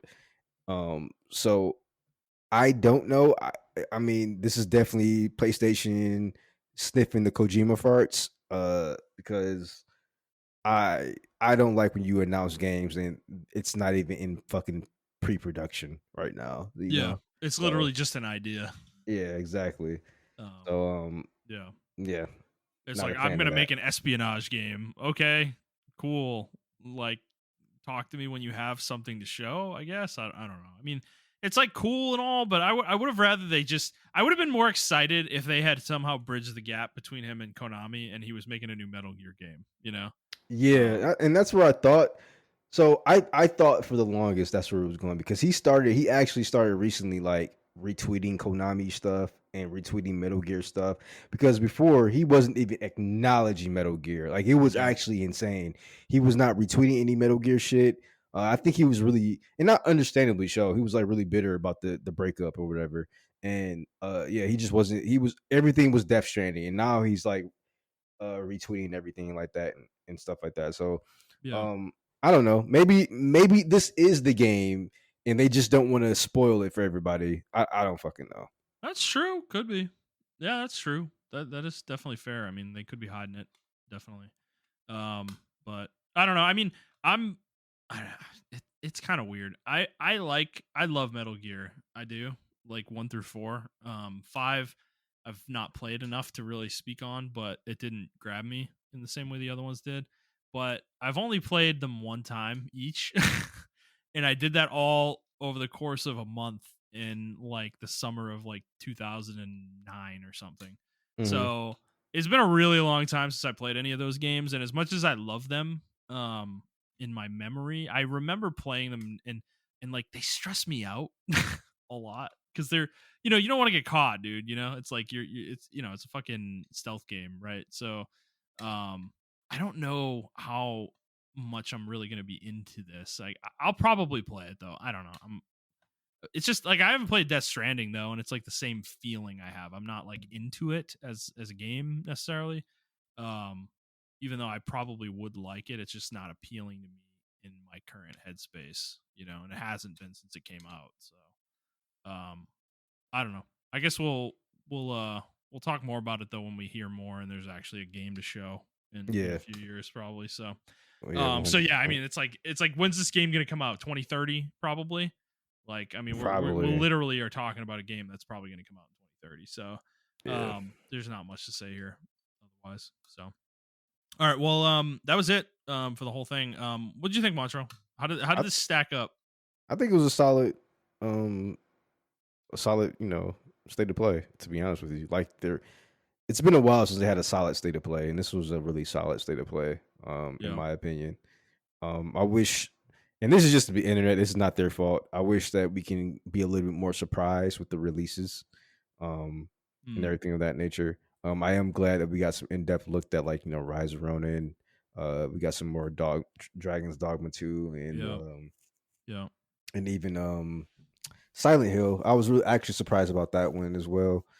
Um, so yeah, there was a couple of things that took me by surprise. I kind of knew that Death Stranding thing was coming.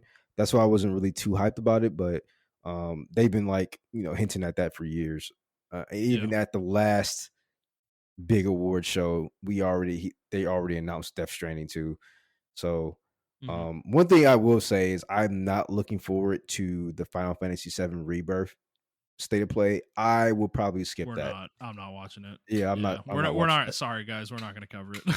Yeah, um I yeah. don't want to be. I feel like at this point, I would know what the entire game is. At this point, like they showed that game so many fucking times, bro. I don't want to see any more Yeah. of it. I You don't know? want to see anymore either. Yeah, Yeah. no, that So was what happened with Final Fantasy 16. And I just like I've kind of been not watching anything for 7 Rebirth, and I'm planning to keep it that way. So, yeah, so yeah, I'm not totally planning on watching understandable. that.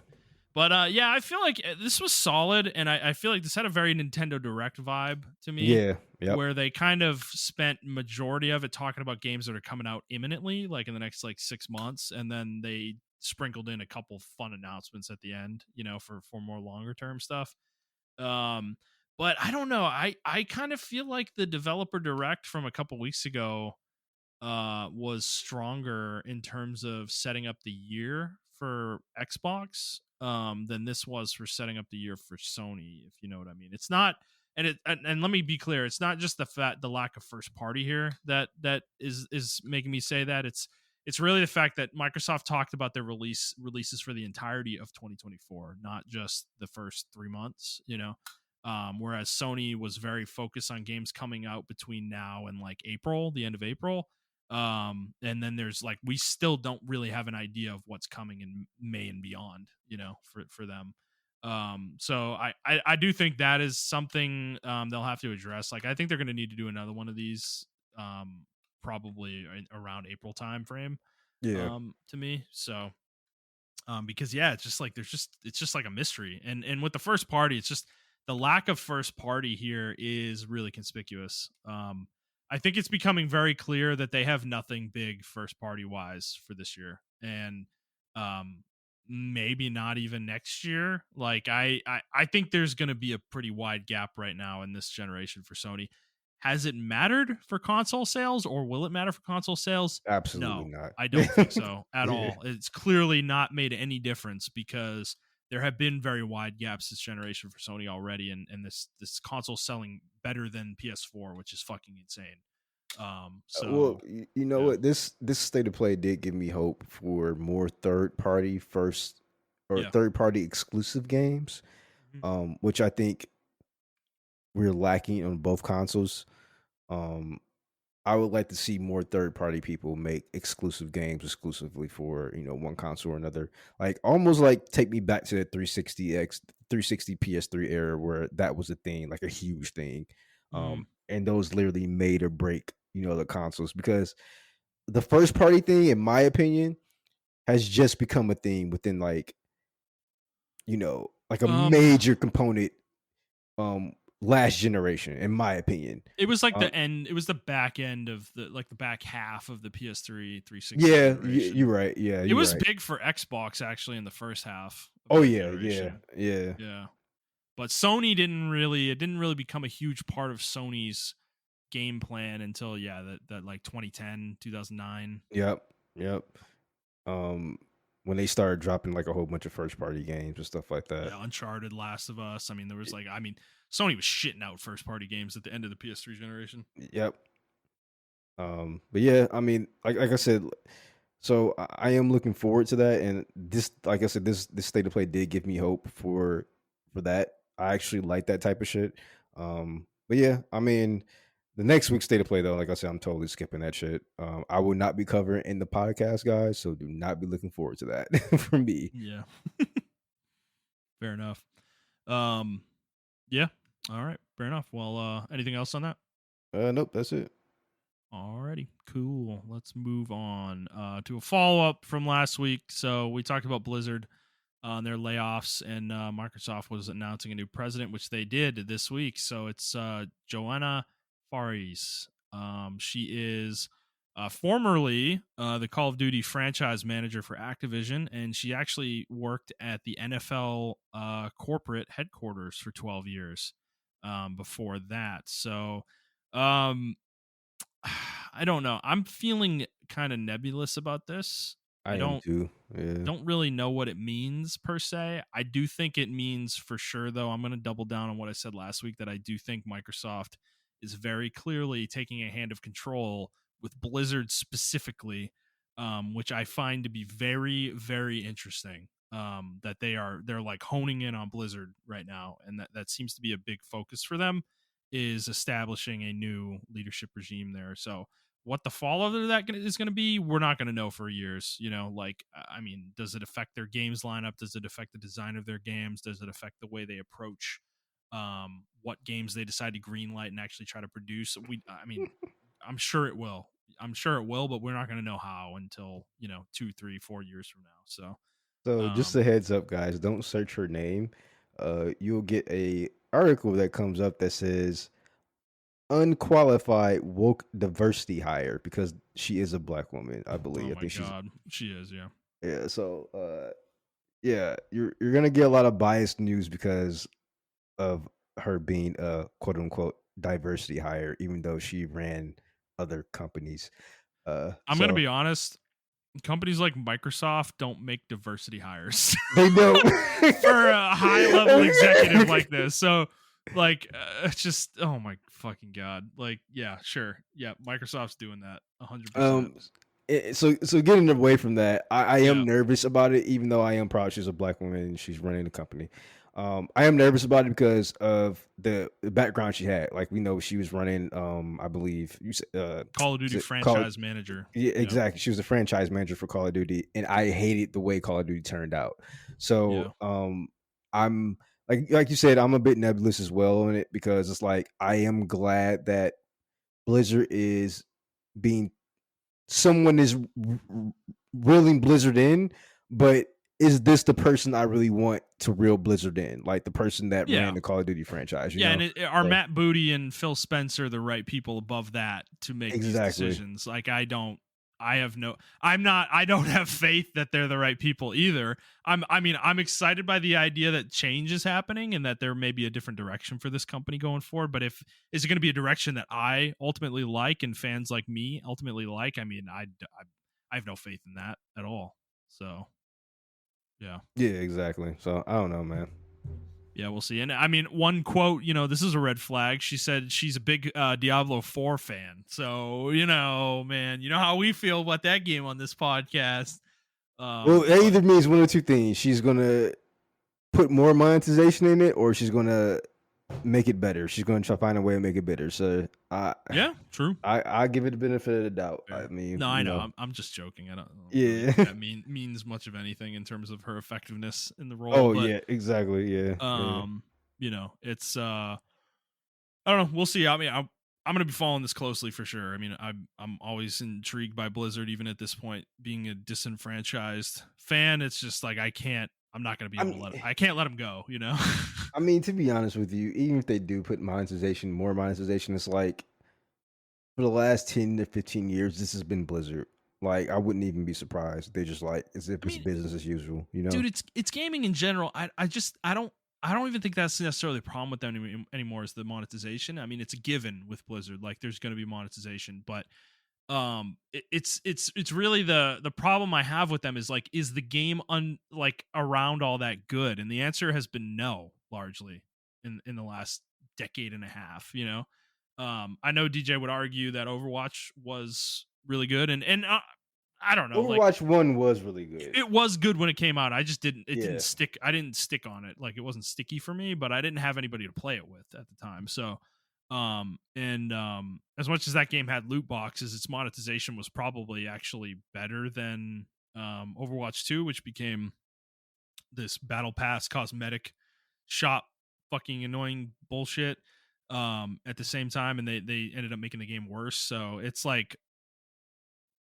that's my thing. Can they make good games? I guess that's my question. I don't think Blizzard has made good games in a long time. So that's kind of my ultimate problem with this company, and that's what I hope new leadership will fix. At least get them back on track of making a game that's actually solid.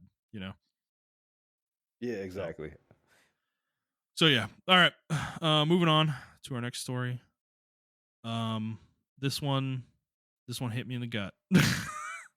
I figured this was a possibility with Embracer Group going crazy and trying to save themselves and laying all sorts of people on and selling studios, selling IPs and all sorts of shit. But the Deus Ex game that's been in development for maybe a year and a half to 2 years has been canceled, and 100 employees have been laid off from Eidos Montreal.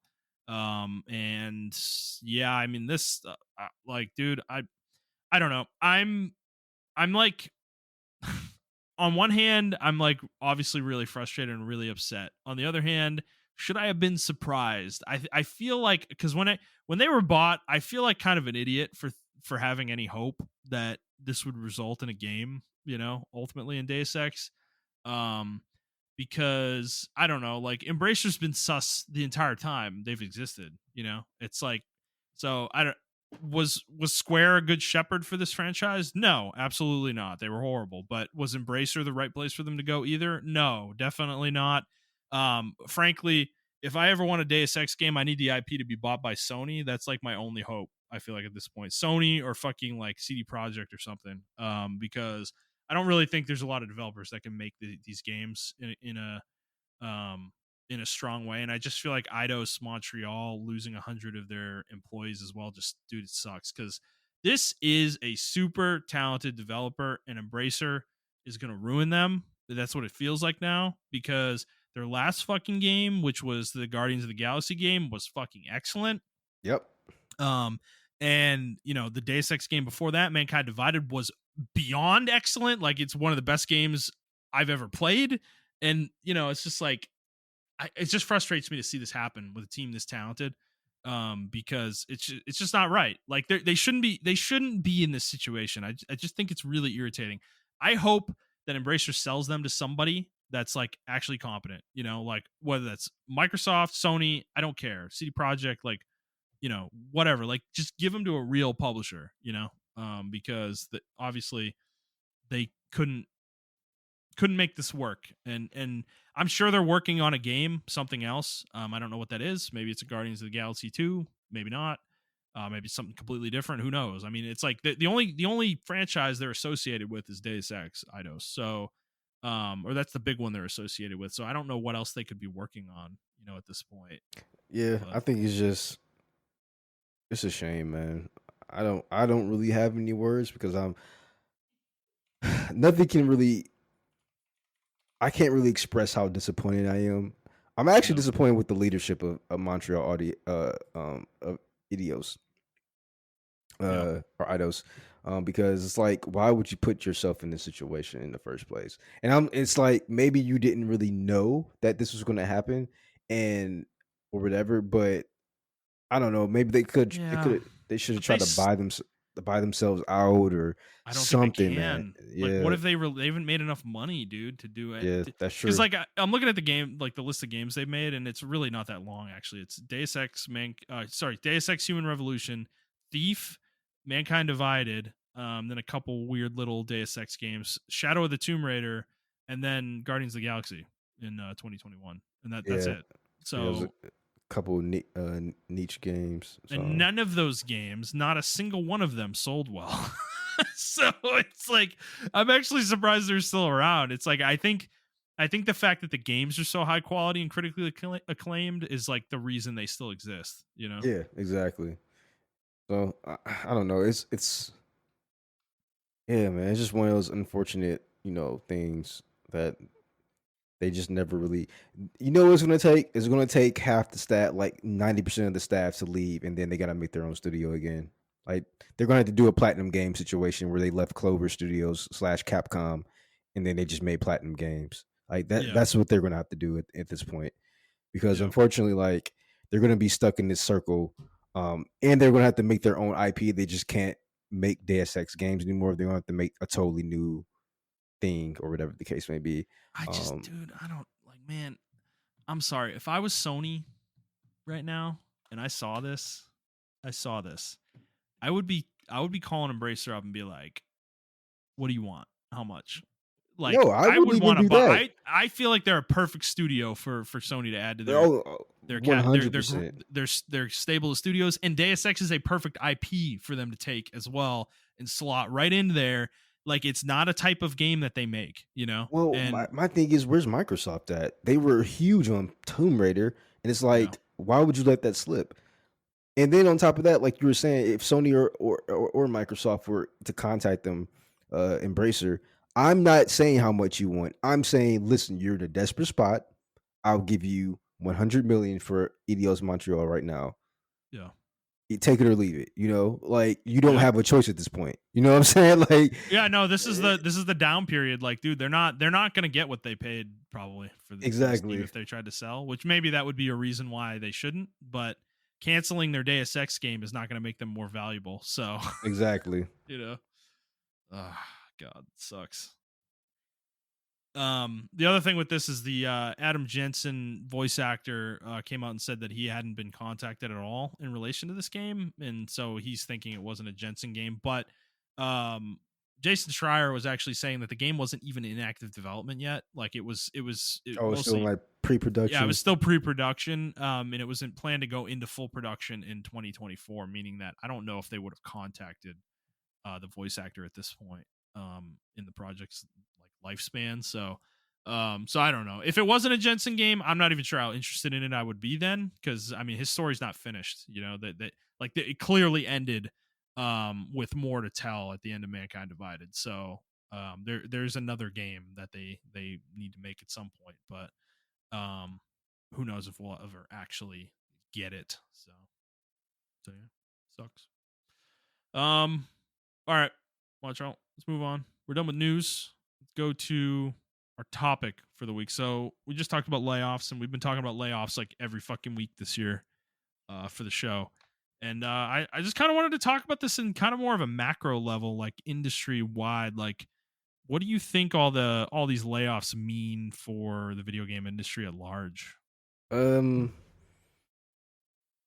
to me, I think this is a hard reset, the one we've been asking for for the longest. I kind of knew it was gonna hit. I just didn't know when. I was actually expecting to hit like later on, like maybe 2025, 2026 or whatever. Um, Yeah. um, but I didn't expect it to hit this hard as far as the layoffs. Um, and I feel bad for a lot of these guys, but I blame leadership for that. Yeah. Um, I 100%. don't blame the developers at all. Even the ones who were like, "Oh, I made the skins for this micro," like they were just doing a job at the end of the day. And I'm pretty sure they got handed that shit on their desk or whatever. Um, but I do think this is the hard reset that we've been the crash that me and you've been kind of predicting that was coming Mhm. because it was just so COVID, yeah. yeah, because it was just so inflated even before COVID. I remember Yeah. us talking about how inflated it was getting, and Yep. then COVID hit, and then the massive Exploded. boom It was crazy, exploded, yeah. man. It was crazy, and then yeah, I think yeah, I think companies made a lot of bets off of yes, that growth, and this is the result of that. Those bets is they didn't pay off, and that they can't sustain them. Because I'm not going to say every company's doing that. Not every company that's doing layoffs right now is doing that, but there's clearly been, like, we were talking about it when Unity was like the first one we talked about, and dude, it's like 1,800 employees they let go, and that was like 25%. That was only 25% of their staff. Like, what do you mean? Why are there 7,200 people working at Unity? Like, what are all these people fucking doing? yeah, So yeah, and that's a leadership problem. That's a leadership decision to continue hiring to that level of size that you need to maintain that. It's just, I think a lot of companies are, I don't know if I will say learning, but deciding that they can run a lot leaner. And weirdly, I as much as like the whole Twitter exodus that happened, I mean, Twitter's still functional. It's like, I and they yeah, have like 10% of the staff they had when all that shit went down. Like, it's functional, but it does break a lot. I mean, I use it a lot, so yeah. it Yeah, does no, break I a lot. not Yeah. not gonna deny that, but is it to the point that they need 10 times the number of people they have though? It's like, No, I will say, but they do need some. You know what? I don't think it's the staff. Like I said, I think it's leadership. They no, need it's leadership. not. There's probably not enough people. Like, Yeah, but is it to the point that it's you need 10 I times the number you have now? It's like, I probably would not. say, to be honest with you, I think they can run Twitter efficiently with the staff they have now if they had just better leadership. Honestly, like Yeah. 100%. I and being in like a pseudo leadership position, because like they're trying to prop me up for that. I recognize like a lot of my mistakes and stuff like that. Like for instance, right? I went on vacation last week. Then I came back and a lot of shit was like, I don't know if you watch Community. You watch Community. You remember the part where Donald Glover came back into the apartment with the pizzas? Yeah, And everything's on fire. Yeah. yeah, and that's how I felt when I came back. I was just like, what the fuck? I'm afraid Uh, of that coming up on me right now because I'm going to be out of office for 2 weeks coming up, yeah. and I'm trying to line. I'm trying so hard to line everything up, but dude, I don't know if it's going to happen. So yeah, that's a Like, good point, right? So I didn't line up.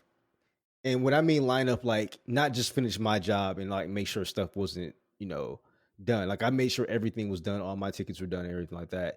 But there were things that I only knew or that I knew that I probably haven't trained other people in a while that needed to take place. Like for instance, like, oh, we need to order more iPads, or we needed to, do more fobs and stuff like that. And how do you do the fobs, and how do you do this, and how do you do that? yeah, And it's yeah, like I recognize that, okay, I actually need to make SOPs for how we do this stuff. So just in case I am missing, I get into a car accident, I leave for a couple of days or something of that nature, they can still know how to do all these operations, and I will feel comfortable, like, leaving that there or whatever the case may be. yeah, So that was my fault. Instead of like blaming the workers, I initially I did blame people, and then I was like, no, it's my fault. I should have done this to be more efficient. That way I won't worry about it every time. That way I won't be stressed out every time I leave. But I understand, yeah. like, that's just like how our brains work. Even if we do the SOPs and stuff like that, me and you are still going to be like worried, like, oh my fucking god, Stressing like, about it, yeah, absolutely, dude. I'm a yeah, fucking Yeah, man. No, yeah, because I'm like juggling like 5 projects right now that I'm trying to line up. Like they're all happening while I'm gonna be out, and it's like I'm like fuck, dude. So I'm trying to line them all up, and I just like I think there's too much. I'm gonna have to pass some things off to people Yeah. tomorrow, unfortunately. So it's like it is what it is. But um but yeah. Yeah. So yeah. Anyways, back to Yeah, the back to the game games, like, discussion. Yep. yeah, but like bringing that over to video games, I think that's what it was. I think, and to be honest with you, Justin, like, I'm not the smartest person, right? I'm like a competent person. Hey man, you're pretty smart. But like, even I saw these people have like data analysts, they have AI, they have tools, they have companies that do whole predictions. Like that's the company's whole job is to do market projections, and no one saw this coming. Like I saw this in like 2021. I'm like, man, people are going to start going back to work and bouncing back, and this streaming shit is going to die. Like this video game shit is going to die. Like not die, but like go back down to pre-COVID levels. And Right. that's what happened. Like even the tech industry and like all the other shit like that, not getting into all that, but I saw that from a mile away. And it was just like people were doing this massive hiring and everything like that. And I understand that we thought everything was going to go hybrid. I just knew that wasn't going to happen because there's still older people in power who are like, I don't want hybrid. I want to go back to work in the office and stuff like that. And so getting back to like putting that onto video games, there's still there were still factors at play that, you know, these people who are playing these video games, who are buying massive amounts of like microtransactions and all this stuff like that, um, they got massive like bonuses, or they got, you know, maybe some money from the government when that whole thing happened, or and they're not working, or they're working from home, so they have time to play these video games. But when people start getting back on the roads and start driving again, they're not going to play their video games anymore. They're going to be selling their PS5s or whatever the case, or it's just going to sit on the shelf, and they're not going to be doing that. And that's what happened. Like a lot of the massive influx of gamers that we saw, that kind of crash. Like we did get a lot of new gamers from that, but we also lost a lot of gamers because like people are like, I'm back to work now, I don't really have time to play video games like I used to. And I don't know, like Well, that was just they're also going outside again, going to dinner, going to exactly whatever movies, sporting events, you know, stuff like concerts, things like that. Like everything open up. Like it was what I don't know. I don't remember exactly what we said back in the day. Like, but I think both of us were pretty skeptical that it was going to continue yeah, we both at were, that yeah. level.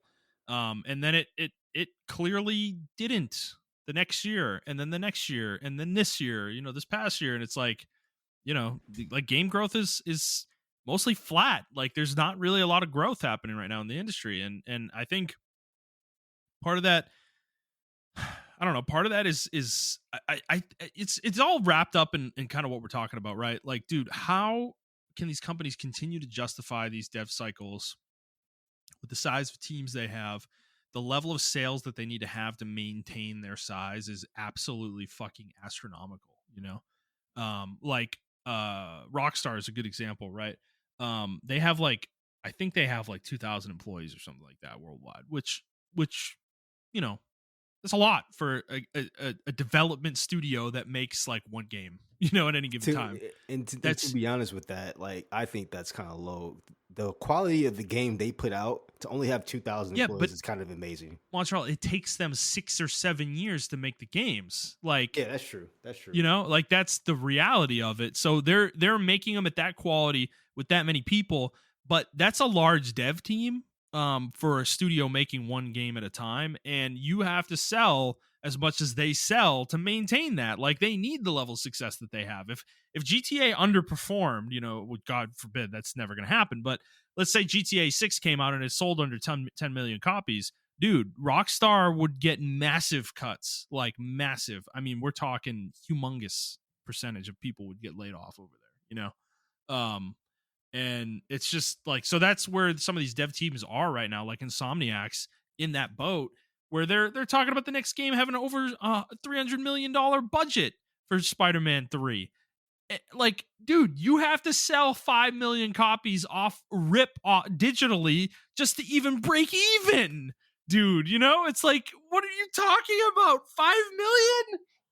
Like this is like when Square would make projections of what they think their games They should made do. some crazy But predictions, bro. but it's like it's real now. It's real though. Like if you don't hit those projections now, your studio's getting closed. You know, it's like it's fucking insane how much the shit is ballooned. So that's contributing to this too. Is these companies are all making bets on every one of the games they make, and when games don't meet the expectations and the market is only so big, like we're seeing that it's not growing, right? So there's only so much money to go around, and if you're not hitting a certain level of sales success, these studios cannot remain the same size. Companies cannot remain the same size. And obviously a lot of the layoffs we've been talking about have been outside of dev teams, actually. Obviously like with Twitch and Discord and Unity, like they're not making games, those places, but it's the same concept though. There is, traffic is down at places like Twitch. Like Twitch is struggling right now, actually. Like it's not nearly as engaged as it was, several years ago during COVID. It's like, so I don't know, these I think all these businesses, like all these companies, need to kind of reevaluate the way they're doing business, and I think that's what they're doing with these layoffs. Unfortunately, it's costing people jobs, but I think that's what they're doing, is they're reevaluating, like, what do we really fucking need to do what we're doing, and I think that's just the reality that's happening right now across the industry. And I don't expect this to stop personally. Like I kind of feel like this is only the beginning. Like we're only through January now. I could see this throughout the year, honestly. So Yeah, like I don't know, man. I just don't want the narrative though of like, oh, gaming is dying, and I think gaming is kind of it's normalizing itself yeah, in a way. it's right sizing. Yeah, yeah, Yeah, and um, unfortunately, like this is the part that's going to suck. Like the normalization or the marginalization or whatever of the gaming industry, and it kind of evening itself out. Jobs are going to be lost, but it's also going to be great opportunities for people to, senior developers to open studios and try new things and everything of that nature. So, I mean, while it sucks now for those developers, um, I think it'll be better in the long run for a lot of people. I mean, like you gotta take you gotta take I don't know, you just gotta take it by the horns and just do it, just go. And like for instance, like a lot of people were upset with like Riot for laying off like a lot of their senior staff. And I was initially upset, and then I really thought about it, and I was just like, not to like, I'm not dick riding Riot, because I'm like, they should have, even though they were very transparent what they did, they still laid off people, and people still lost their yeah. fucking You jobs. talked about it last week. I mean, Yeah, they fucked up. They put themselves in that position where they had to do that. yeah, exactly. And but laying off the veteran staff made a lot more sense because they can get jobs instantaneously, almost instantaneously, with their experience, instead of laying off the new hires or laying off. Well, it also lets you keep many more of the new hires. Where you could have like 3 new hires for the cost of one of the veterans, probably. Exactly. So, I don't know, man. I just think I think everybody should chill out.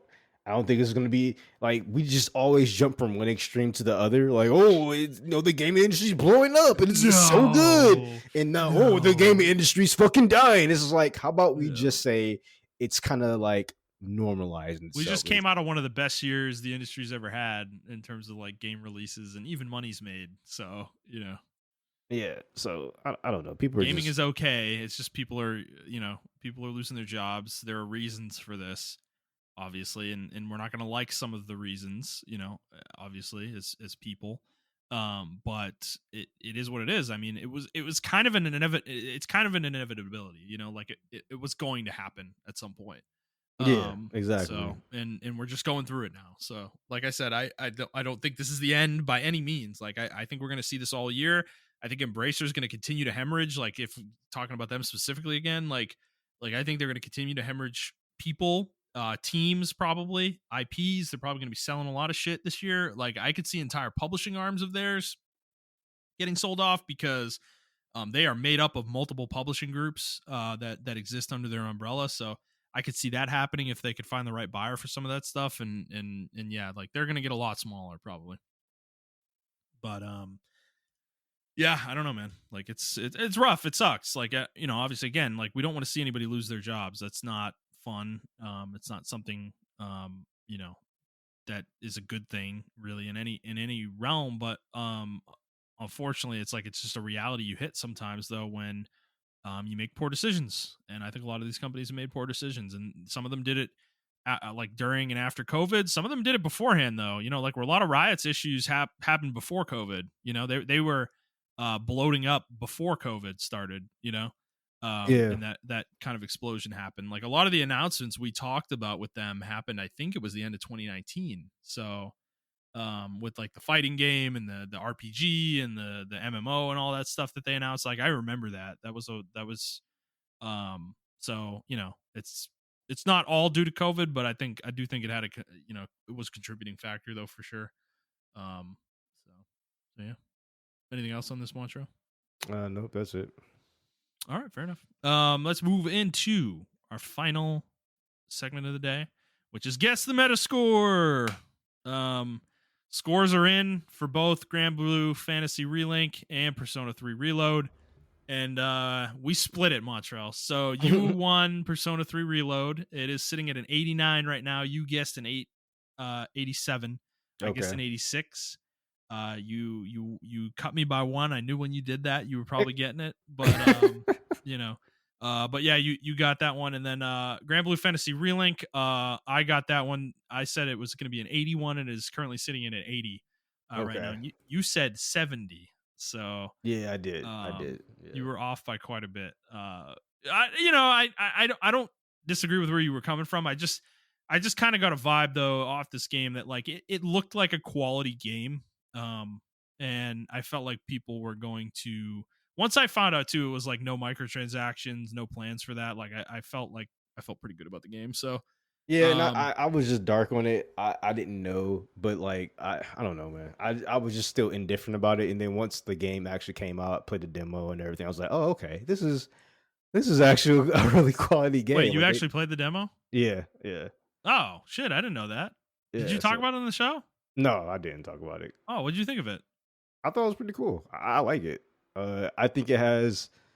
I like the co-op aspect of it. Or not the demo, but just the game, and then how you can eventually, like in the real game, you can jump in and out of co-op. And it kind of reminds me of like older games. Like you remember older games just had tied in co-op, or you can do it with somebody, or you can play it completely single player. This game kind of reminds me of that, and I kind of like that aspect of it. So yeah, I don't know. I think it's really cool. I think the combat's really cool. I think the RPG mechanics are really cool in the game. It does have that single button flair, but I also control 4 characters with a party and everything like that. So it's not like Zone Zenless, or Zenless Zone, or whatever the case may be. It has a little bit more depth to it and everything of that nature. So yeah. Okay, fair enough. Well, I'm probably gonna get it when I get back. I do want to play it, so I'm looking forward to it. And then Suicide Squad. Ooh, we didn't guess this one. We should have. I don't know why we didn't. But yikes, dude. 63 right now.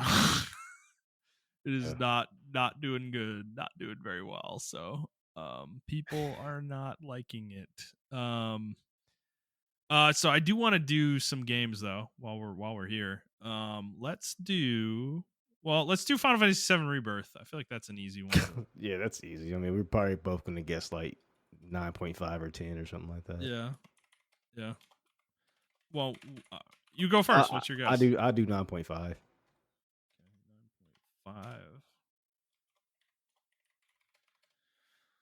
Oh man. Let's say 9.3.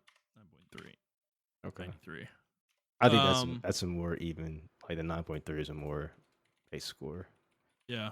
All right, let's do Rise of the Ronin. This one I am going to say. Well, hold on. Let me do this one first. Okay. You got Final Fantasy VII.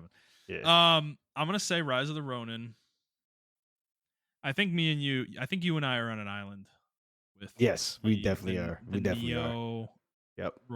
The Rise of the Ronin style love, the Team Ninja love, which I find unbelievably ponderous. The way people talk about their games.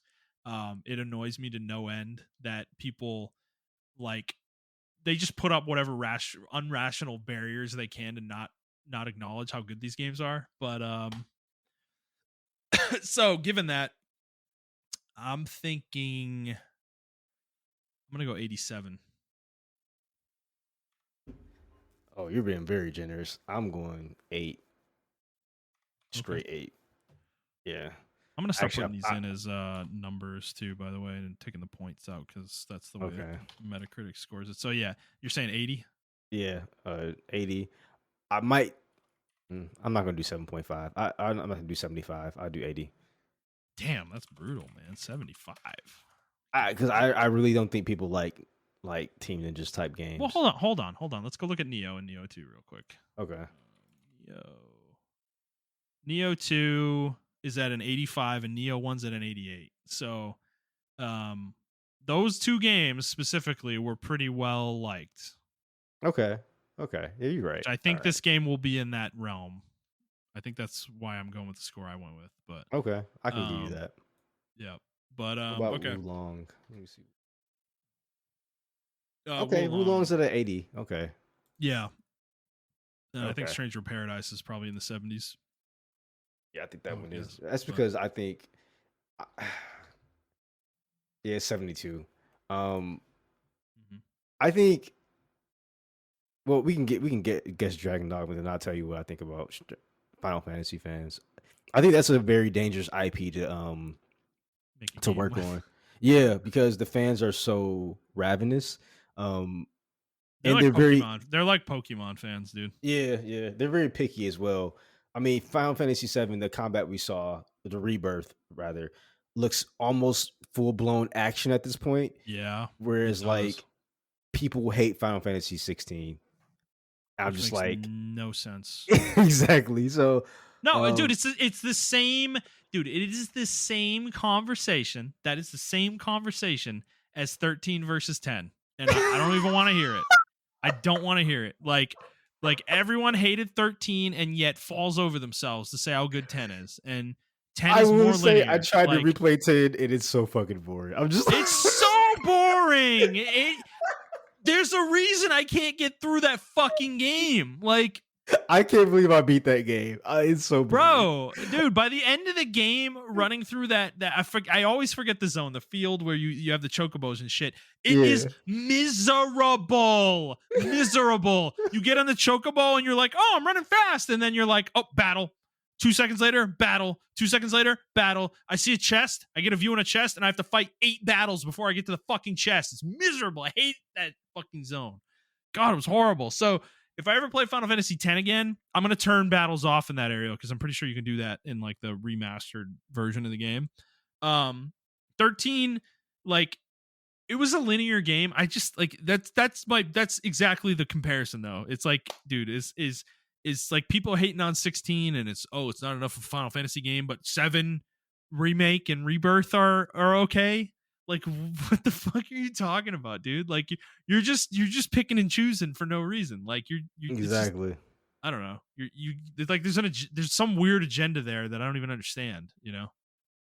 So, bro, they're one of the most purest of fan bases. They really just want. I want every Final Fantasy game to be Final Fantasy 7, Final Fantasy 10, Final Fantasy 8, or not 8, but because they didn't even like 8. Yeah, and just move on, bro. They haven't been that for 20 years. Yeah. Like, literally. Over 20 years, actually. You talk to the average Final Fantasy fan, they never play 8 or 9. Guaranteed you. Never played it. Definitely. They've played 7, they've played 4, they've played 6, and they've played 10. Those are probably the ones. And then the more recent ones, I bet. No, they probably didn't play recent ones. They probably went from 7, 10, 15. That was their Final Fantasy. No, yeah, you're probably right. You're probably right, dude. You're probably right. I'm probably giving them too much credit saying 6 and 4. Yeah. You're probably right. Like, honestly. And I say this as somebody who hasn't played those games either. I've played 4. I got over halfway through 4 and dropped it because it's a genre, you know. It's like I have an issue with the genre. But I've played 6 and I lasted maybe 3 hours before I stopped playing that one. I played 7 and beat that one and hated it most of the way through it. I've not beaten 10, but I've gotten very close twice to beating 10. I've beaten 12, I've beaten 13, I've beaten 15, I've beaten 16, and then I've beaten 14. Well, I guess Okay. quote unquote, but you know, I've gotten through Endwalker with 14. So Yeah, I'm I much beat more of a recent Final Fantasy fan too, but okay. Yeah, I beat um 4, the remake on the DS. I beat 6. Um I beat 7, but I didn't beat 7 when it came out. I beat it like years later. Um yeah. Not like recently, but like maybe in like Yeah, I beat it 2007-ish in or something like that. Yeah. 2006 or something, or 7, Yeah. somewhere in there. Yeah. Um I beat 8, I beat 9, I beat 10. I played 11. Obviously, that was an MMO, but I didn't play it like extensively. But I Mhm. did play 11. Uh, I just recently played 12. Did you beat Uh, 12 or no? no, I hated it. It was That's even amazing. even even with That's the awesome. I even with beat this 12. It's so you funny. did, yeah, even with the on the Switch version, like you can fast forward time and stuff like that. I just didn't like the Oh, game. dude, no, I beat the shit out of 12. I did like everything in that game. Like I beat all the side bosses, and I fucking wrecked the fucking, you know, the one that has like 100 million HP or whatever the fuck. Like, And maybe I need to yeah, get back into it. Like maybe I just need to learn the combat. I think yeah. at the time when I was playing the game, I just wasn't in the headspace for it. So I probably will try to replay it and I'm do it not gonna again. sit here and tell you it's a great game, though. Okay. Despite Okay. beating it to that extent, like I don't I didn't really like 12 that much. Like, despite the fact that I beat it, like, I don't know. There's a like this was when I was younger, dude. Like, I had more time on my hands, so I just beat games whether Okay. I liked them or not, you know. Yeah. And yeah, 12, I always had an issue with the license board, which supposedly the international edition fixes, or whatever the fuck it's called. I forget what they called it, but that where you can Yeah, you can switch your classes pretty much. well, there's classes. There weren't classes in the original incarnation of the game. Oh, was it? Everybody had full access to the entire license board from the get go. Certain characters started in different parts of it, but there were no restrictions at all on what anybody could learn. So like Ash could be like a fucking tank, you know, or a fucking two-handed bruiser if you wanted her to be. And you could make Bosch a spellcaster. You know, there were no classes in the game. So it was like I hated it for that reason, because by the time you got to the end of the game, like everybody could do everything, and it was just there was just no point to the leveling system at all. It just felt so pointless. Like any choices you Mm. made were irrelevant by the end of the game. So I didn't like that leveling system. The combat itself, I didn't necessarily hate. It's just the fact that it's so easy to like figure out how to put it on autopilot where you don't play the game. Yeah. Basically, you just leave it on.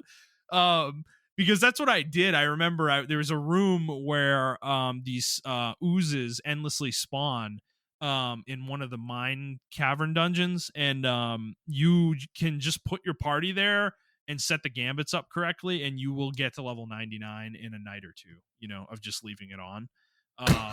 And yeah, dude, no, I'm not joking. And I did that, and it's just like it made the game like so stupid. Like, and so yeah, I wouldn't recommend that if you play the game, by the way, guys. But yeah, it's just, I don't know. It's a weird game. I don't love it. I don't hate it. I'm kind of in the middle on it. There's certain aspects of the game that are really cool. I love the world. I think the world is really well designed.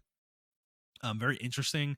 The enemy design is really cool and stuff in the game too. It's just, and the character designs are really cool too for the party and everything. It's just the game overall though is just like the warts of the gambit system are hard to get No, over. I actually love the environment. I love the world Yeah. of Final Fantasy 12. I like the concept they were building. It's just, I don't know, the combat was kind of weird to me. And it's not like, oh, you need action combat. It's like, no, I just didn't really, it just really wasn't jiving with me at the time. Yeah. So I don't know. You just I have to beat, look at it as a single player MMO. Like, honestly, yeah, yeah, I think that's the headspace you need to be in when you're playing it. Like, yeah. it's not an RPG the way that like Xenoblade is or something. You know, it's like Well, even Xenoblade is like, well, one to me, it's almost like an offline MMO. Like you can treat it, you yeah, can play it as such, in my yeah, opinion. yeah. Um, but I don't know. I did beat 13. I beat 13-2 in Lightning Returns. Damn. Okay. Shit. Uh, I gotta I play didn't. 13 too. Yeah, I didn't beat 15. I got to chapter 13. You did yourself a service. That's right. That's Dude, chapter 13 is where it all went downhill, my friend. Okay, I think that's where I stopped playing. I got to chapter 13. I was like, I'm did done. did you get on the train? Yes, I did get on the train. Because that's the beginning of that's the beginning of where it falls off a cliff. Okay, I remember is when you get on the train. I got to chapter 13 and I stopped playing, and I don't know why. I think and it wasn't even like, oh, the story sucks. It was just like your instincts kicked in, dude. Subconsciously. Your instincts saved you.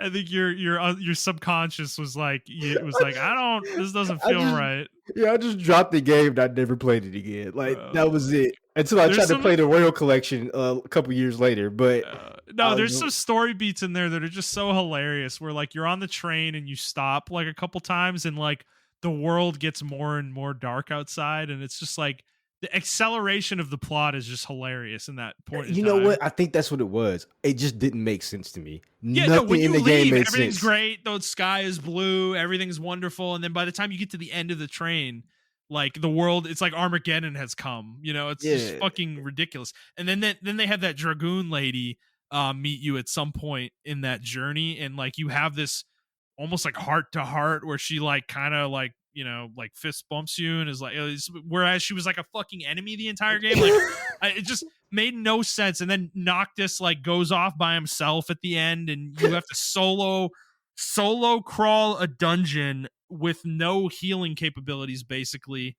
Like it's just fucking ridiculous. Like it was. I didn't get that far, so I was just like, whatever, dude, man. I just fucking miserable. And then you get the time skip after that. That as cool as it is, I just don't think the game earned it. It's like, I don't know. The game did not earn that state of where the world ended up. Like it just was not explained at all. You know what's funny about Final Fantasy VIII? I went back and played that after I played Kingdom Hearts. Yeah. Because I was like, oh, who is this character? Oh, Squall. Yeah, because you said Squall. Yeah. And then 6 is always one that I find funny because it like 6 is like hyped up amongst the like serious hardcore Final Fantasy fans as like the greatest game of all time, basically. And dude, I remember playing the game and I just was like, the amount of like swapping around between parties is just like so fucking jarring at the beginning of the game. And throughout the game, from what I understand, like it continues to do that. It's just like you go from having a spellcaster with healing and fire magic to going and you got like a fucking dude who just is like a boxer with like a ninja buddy, and it's like you have no healing capabilities besides items, and it's just like, I don't know, it's just like such a jarring game.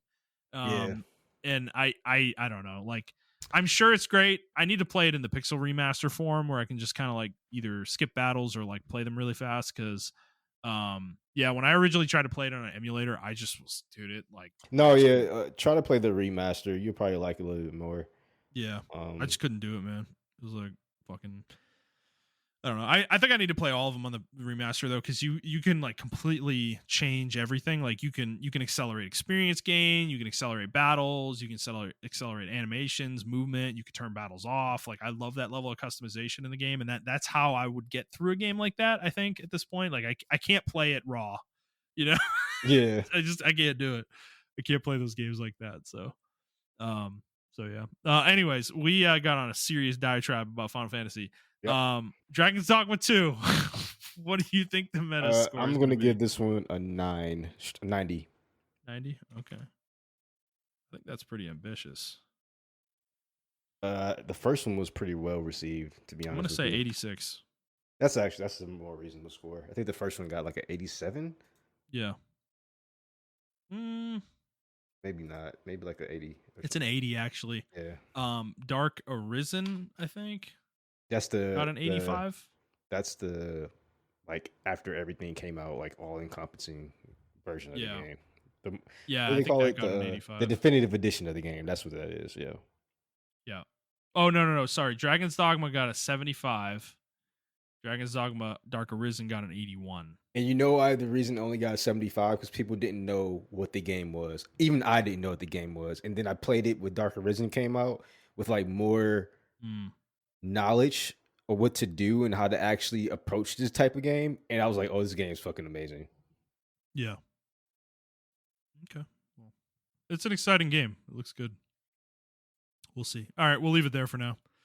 All right, Montreal, is there anything else you want to talk about before we go today? Well, nope, that's it.